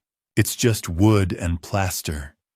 I whispered to the empty hallway, the visual of the setting sun casting long orange shadows across the living room carpet. The memories aren't in the walls. I felt a sharp pang of guilt for erasing Ellar's future inheritance. But I overridden it with the ethical imperative that had guided my career: stolen lives must be repaid before legacies can be built. While preparing for the move, I opened the small safe in my study and found a hidden velvet pouch in the very back. Inside was a stash of Ellanar's finest jewelry, but what stopped my heart was the stack of appraisal papers clipped to them. She had already prepared for this. My wife had planned to sell her own history to fund the fight against Sterling, if her investigation ever came to light while she was still alive. She had been ready to strip herself bare for the truth. What is a home once the family that filled it is gone? Is it a sanctuary, or just a very expensive museum of everything you've lost? I invited Sarah Williams over that evening to finalize the logistics. We sat at the cold granite kitchen island, the sound of the furnace kicking on in the basement puncturing the heavy silence. She was visibly moved, her professional mask slipping, as she warned me that at 70 starting over in a small apartment would be grueling. "You're giving up everything you have left, Mr. Garrison," she said, her voice soft. "No, Sarah," I replied, my hand steady as I reached for the documents. "I'm finally paying the debt I didn't know I owed. It's the first time I've felt like an honest man in months." The pen felt heavy. Heavier than the boxes. Heavier than the truth. I pressed the nib to the page, the sharp scratching sound of the pen on the legal document marking the end of my life as a homeowner. As I signed the listing agreement, a strange, light-headed sense of freedom washed over me. As Sarah packed her bag, she told me that the victims, led by Thomas Warren, had initially discussed refusing the restitution if it meant I lost my house. She told me she had to convince them that allowing me this act of honor was the only way I would ever find peace. I handed the signed contract to Sarah, but as she reached for her bag, she froze, her eyes glued to the evening news on the small kitchen television, where a familiar face was being escorted out of a federal building in a different city. The echoes of my footsteps in the empty hallway sounded like a dialogue between the man I used to be and the stranger I had become, each hollow thud resonating against walls that no longer held my name. I moved through the stripped rooms of the Garrison home, witnessing the pale rectangles on the walls where family photos once hung like icons of a life I thought was solid. Now those spaces were just shadows. I carried a single small box of essentials, Ellanar's letters, a few of my most worn ethics texts, and the tablet from the storage unit. I stopped at the kitchen island one last time, the cold granite a familiar anchor under my palm. The morning news had been a frantic staccato, but the core of it was peace. Gregory Walsh's arrest hadn't just been a local headline. His testimony had directly implicated 3 other law firms, turning my son's betrayal into the catalyst for a massive citywide legal purge. More importantly, Walsh's cowardice had led to the recovery of several million more in overseas assets. The victims wouldn't just be settled, they would be more than whole. "We did it, Elle," I whispered to the empty air. "They're safe now." I walked to the front door, the heavy wood clicking shut for the last time with a sound of absolute finality. Goodbye to the ghosts. A house is just a heavy garment we wear to prove we exist. Taking it off felt like the first deep breath after a year of drowning. I drove away from the tree-lined street, the Camry's suspension lightened by the lack of boxes, and headed toward a modest studio apartment near the university. When I arrived, the smell of fresh paint and empty space greeted me. It was a fraction of the size of the house I'd spent 45 years maintaining. But as I turned the smooth, cold metal of the new apartment key in the lock, I felt an overwhelming sense of lightness. I began to unpack, moving with a steady, quiet deliberation. I set Ellanar's framed photo on the small built-in desk by the window. The visual of the snow-dusted Boston skyline through the small pane was enough to make my chest swell with a quiet, somber triumph. I had bought myself a future unburdened by Sterling's shadows paid for in wood and brick. I brewed a cup of hot, simple tea in a new mug and sat by the window, the blue, hypnotic flicker of the city lights reflecting off the dark glass. It's enough, I thought, watching the first flakes of a winter storm begin to swirl. More than enough. One key, one room, one truth. I was finally home. As I opened the last box at the bottom of the stack, I found a small hand-drawn card that Romilly must have slipped in while I wasn't looking. It was from Ellanar. There were colorful drawings of flowers and a single sentence in her messy 6-year-old script. "Thank you for telling the truth, even when it was hard." I held the paper with trembling fingers, feeling the first warm sign of a restored bridge to my granddaughter. The ethics teacher had finally passed his own final exam, proving that honor is a currency that never truly depreciates. The silence of my new world was deep and restful, but it was suddenly broken by the familiar chime of a new email from Sarah Williams. The cursor blinked on the screen, a tiny white pulse in the dim light of the studio, waiting for me to engage with the world one last time.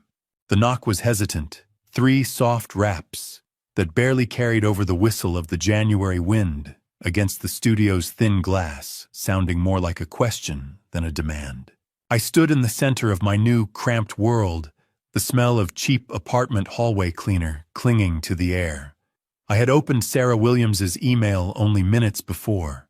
She had warned me that David was looking for my new address, proving that my former student was still acting as my protective vanguard even now when the war was technically over. I pulled the door open. David Morrison stood there looking aged and diminished by the weight of his own guilt. He looked like a man who had lost his way in a blizzard. We sat in the kitchen area of the studio, our knees nearly touching in the small space. David clutched a paper coffee cup with trembling hands, the steam rising between us, to fill the silence of months of unspoken betrayal. "I didn't think he'd use it against you, Robert," he said, his voice a ragged whisper. "I thought I was saving you from your own grief. I thought if Sterling knew you were spiraling, he could help." I listened with a detachment that surprised me. The heat of my anger had long since evaporated, replaced by the cold clarity of consequence. "Intentions don't pay for empty houses, David." I replied, my hand resting on the cold, laminate countertop. "But they do weigh down the soul.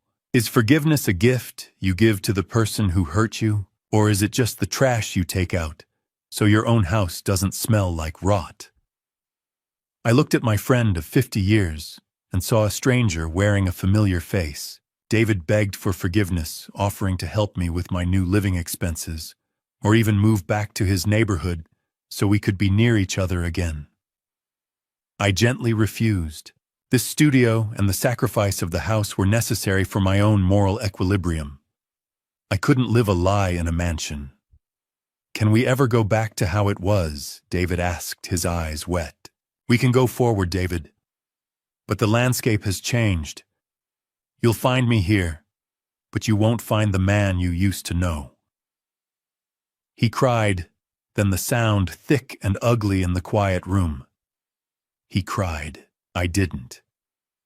I had run out of tears somewhere between the storage unit and the courthouse. Just before he rose to leave, David delivered the final blow of the morning. Margaret had left him. She couldn't live with the shame of her role in the leak, or the way it had fractured our circle. Sterling's ripples were still destroying lives, even from a prison cell, proving that some poisons never truly leave the water. I walked him to the door and watched him descend the stairs, his shoulders hunched. The heavy apartment door clicked shut with a sound of absolute finality. I realized then that some bridges once burned to save a life can never be crossed again, even if the fire is out. I watched David's car pull away from the curb through the window, but my eyes were already drifting to the small, white envelope on the counter, the final instructions Ellanar had left for the day I was truly alone. I reached for it, my fingers steady, as I prepared for the last conversation I would ever have with my wife. I didn't use a letter opener. I used my thumb to tear the seal of Ellanar's final envelope.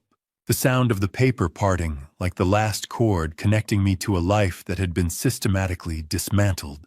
The paper was aged, the adhesive already brittle, as if it had been waiting decades for this specific moment of silence. I sat on the edge of my small bed in the studio, the whistle of the winter wind through the window seals providing a lonely accompaniment to her written voice. Thane, an ethics teacher without a classroom, is just a man with a heavy conscience, she had written in those final weeks. Go back to work. Teach them how to spot the wolves. She revealed a modest life insurance policy from her early teaching days that I had never known existed. But there was a catch. Ellanar had placed it in a trust that required me to be unburdened by property to access it. She had predicted my decision to sell the house long before I even knew I would have to. She didn't want me to just survive the scandal. She was planning my resurrection. She knew that to truly honor the social contract, I had to be back at the podium, turning my grief into a practical shield for others. Retirement is a slow rust, but teaching is a whetstone. I could feel the dull edges of my mind beginning to spark against the curiosity of the room as I prepared for my first day. I arrived at the Dorchester Community Center on a crisp February morning, carrying the heavy leather briefcase handle that felt like an old friend in my grip. Sarah Williams had worked tirelessly to help me establish the Garrison Initiative. As I entered the small classroom, I was greeted by the eager, weathered faces of Helen Parker and Thomas Warren. They were no longer just victims in a legal file. They were my first students. The rhythmic sound of the radiator clanking in the corner felt like a heartbeat. "Good morning," I said, setting my briefcase down and taking a sip of lukewarm thermos coffee. "My name is Thane Garrison, and today we're going to talk about the fine print of the social contract. It's good to have you back at the front of the room." Professor Thomas said, his voice firm and full of a new kind of respect. "You think a classroom is just four walls and a desk? No. It's a laboratory where we figure out how to live without breaking one another. It is the place where we rebuild the trust that men like my son tried to incinerate." As I began to write on the board, the dry, familiar scent of chalk dust filled my lungs, a perfume of purpose. I noticed Sarah Williams standing in the back of the room. She wasn't holding a legal pad. She was holding a stack of syllabus outlines. She wasn't there as my attorney, but as a guest lecturer, revealing that our partnership had evolved into a systemic effort to change the very state laws that had allowed Sterling to flourish for so long.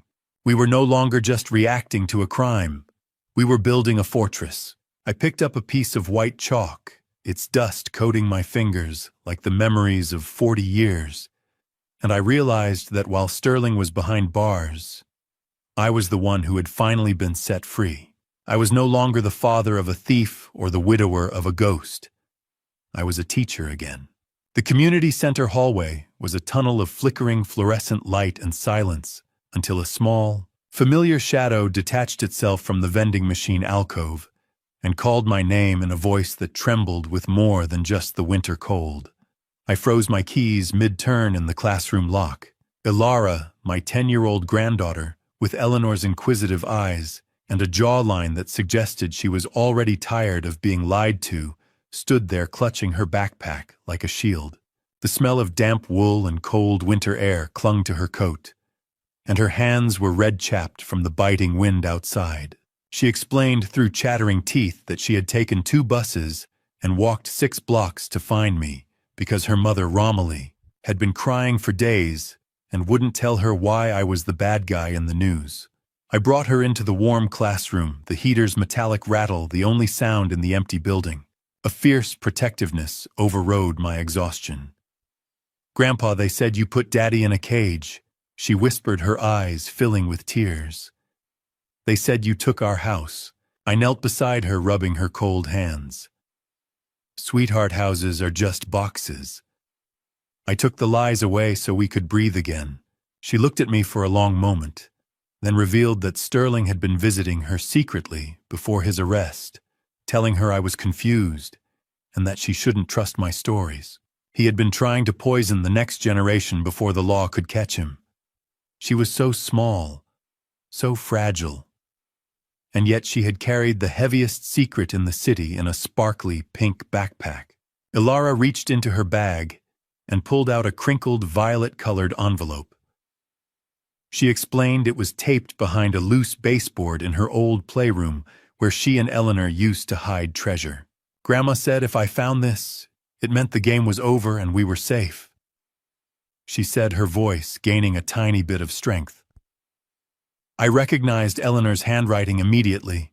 There was a post-it note attached, instructing Ellanar to give it to me if I ever moved into a smaller world. My wife was always 3 steps ahead of the dark, wasn't she? Ellanar's handwriting was a bridge made of ink reaching across the grave to pull us both back from the edge of the collapse. Inside the violet envelope was a letter addressed to Ellanar, but taped to the bottom of the page was a cold silver key. Ellanar wrote that she had funded a safe deposit box with her own grandmother's inheritance, a private cache, separate from any joint garrison assets. She had kept it hidden for 40 years, waiting for the moment when the foundation finally rotted away. I felt the tactile sensation of the cold metal against my thumb, the violet hue of the envelope shimmering under the harsh classroom light. I realized then that Ellanar hadn't just left me a mission to stop a thief. She had left one final, impossible truth that was about to change everything I thought I knew about our son's birth. The silver key felt heavier than the boxes of evidence, a cold weight that seemed to vibrate with the frequency of a secret kept for 4 decades. I looked at the key and then at the girl who had brought it to me, realizing that the real reason Ellanar was so desperate to stop Sterling was hidden behind a bank vault door I didn't even know existed. I pulled Ellanar closer, the scent of the winter air still clinging to her hair, while the violet envelope sat between us on the laminate desk, like a small paper heart waiting to be revived. The classroom was an island of dim yellow light in the vast silence of the Dorchester Center. I began to read the letter aloud, my voice catching on Ellanar's elegant looping script. She revealed a secret she had guarded for over 4 decades, one that made the very air in the room feel heavy with the weight of old ghosts. Sterling was not my biological son.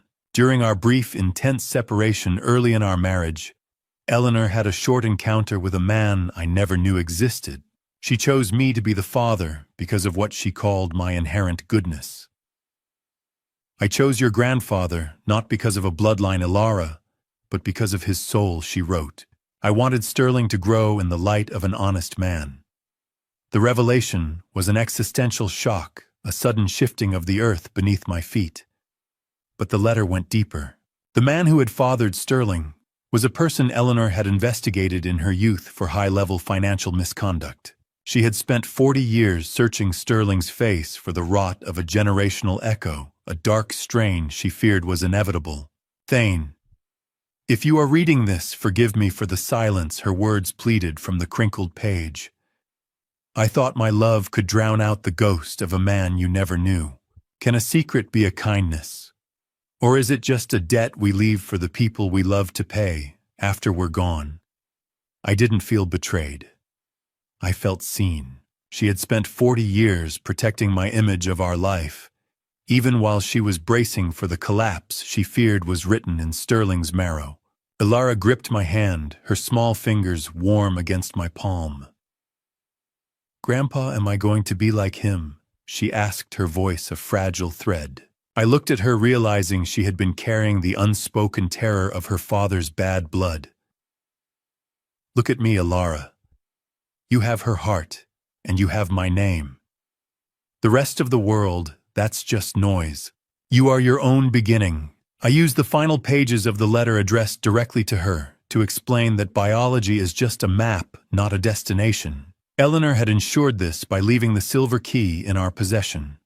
The safe deposit box it opened was explicitly for Ellar's education, a clean legacy untethered from Sterling's stolen millions. As the winter wind rattled the high classroom windows, I felt the cold, metallic bite of the silver key in my palm. The letter revealed one last detail. The box didn't just contain money. Ellanar had recorded a video testimonial for Ellanar before the cancer took her voice, a primary source of truth meant to guide her when the world got loud. I folded the violet paper, the fading scent of her stationery, a ghost in the room. I didn't feel like the victim of a lie. I felt like the recipient of a final, desperate protection. We sat together in the dimming light, a grandfather and granddaughter finally untethered from the shame that had threatened to consume us. I tucked the key into my pocket, knowing the journey wasn't over until we saw what Ellanar had captured on that final hidden tape. A year is enough time for the grass to reclaim a disturbed patch of earth, but it's barely a heartbeat when you're waiting for the echoes of a family's collapse to finally fade into the Boston wind. I stood before Ellanar's headstone at Mount Auburn Cemetery, my palm resting on the smooth, cool marble. The smell of dry leaves and cold stone filled the air, a seasonal reminder of things passing and things enduring. The wind whistled through the ancient elms, carrying the crisp, clean taste of October. I was there to deliver my final report. The folders are closed, Eli whispered. The debt is paid in full. I told her about the others. Helen Parker had finally settled into a bright, safe apartment near the park. And Thomas Warren had just called me to say his oldest granddaughter had started her freshman year at the university. I informed her that the mission she set in motion within that dusty storage unit was complete. The Garrison name no longer stood for a predator's greed. It had become a shield for the vulnerable. I reflected on Sterling's current life in that minimum security facility. I felt no fire of vengeance, only the quiet sorrow of an ethics teacher observing a failed experiment. You spend your life teaching that the truth sets you free. You just never realize how much of yourself you have to burn to make the fire bright enough to see by. I had heard through Sarah that Sterling had started a small ethics study group behind bars using my old discarded textbooks. I wondered if it was the first microscopic seed of genuine remorse, or merely a final desperate attempt at the only skill he truly mastered, mimicry. Either way, the boy I raised was gone, replaced by a man who had to figure out his own soul. I thought back to the video testimonial Ellanar and I had watched together after leaving the bank. The image of a vibrant, healthy Ellanar speaking from the screen was a gift I hadn't expected. She spoke to our granddaughter about the Garrison inheritance, explaining that it wasn't about the money Sterling had chased, but the courage to tell the truth when it costs everything. I finally understood why she had chosen me. By making me Sterling's father, she wasn't just hiding a secret. She was trying to give her son a soul he didn't naturally possess by surrounding him with the light of an honest man. I accept that I did my best with the years I was given, and that Ellanar is the true, untainted continuation of our story. Character isn't what we inherit, Ellanar had said on the tape. It's what we choose to keep when the world tries to take it away. I left the flowers. I kept the memories. I took the peace. As I turned to leave, the orange and gold Boston skyline began to glow at sunset, a city of millions that seemed a little safer now. My phone buzzed in my pocket. It was Sarah Williams. The Garrison Initiative had just been officially adopted as a state-funded program, ensuring Ellanar's truth was now codified into permanent law. I walked toward the cemetery gates, the autumn sun warm on my back. And for the first time in my 70 years, I didn't feel like a teacher with a lesson. I felt like a man who had finally learned one. As you reach the end of this journey with me, there is one lesson I hope stays with you. This family story taught me that silence can be as dangerous as betrayal. For years, I believed protecting my son meant ignoring the cracks forming inside our home. That mistake nearly destroyed many lives. What some people call dad revenge was never about anger for me. This dad revenge was about responsibility, about standing up when the people you love begin to harm others. Looking back on this family story, I see my own failures more clearly than anyone else's.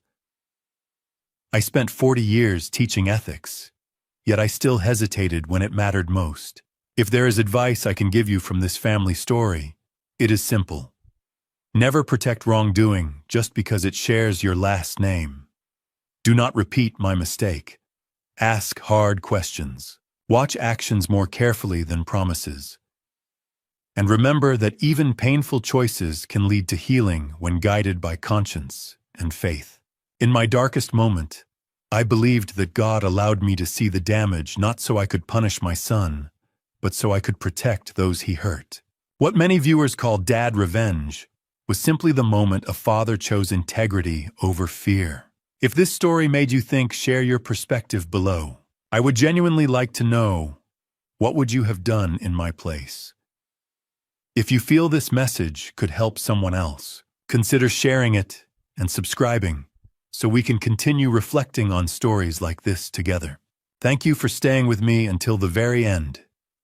And please remember, parts of this narrative include dramatized elements created for reflection and education. If that style of storytelling isn't for you, feel free to choose other content that suits you better. 맞아, 일단 역방향으로 다시 가고 있습니다. 저희가 왔던 길 역방향으로 가주세요. 기사님 혹시 그 무한도전 좋아하세요? 보셨나요? 봤지. 꼬리잡기. 꼬리잡기 편 아세요? 아니 그냥 얼핏. 얼핏. 저희가 지금 그 추격전 같은 콘텐츠잖아요. 네, 맞아요. 기사님도 지금 중요한 역할이. 지금 기사님 저희랑 같은 팀인 거예요. 네, 저희랑 같은 팀이십니다. 추격전 지금. 택시 타고 막 도망 다니고 누구 잡고 지금 그 방송하는 사람인데요. 네. 그래서 지금 잡으러 가야 되거든요. 꼭 잡겠습니다. 네. 잡아요. 네. 부탁드립니다. 네. 화이팅. 꽤 멀리 가요.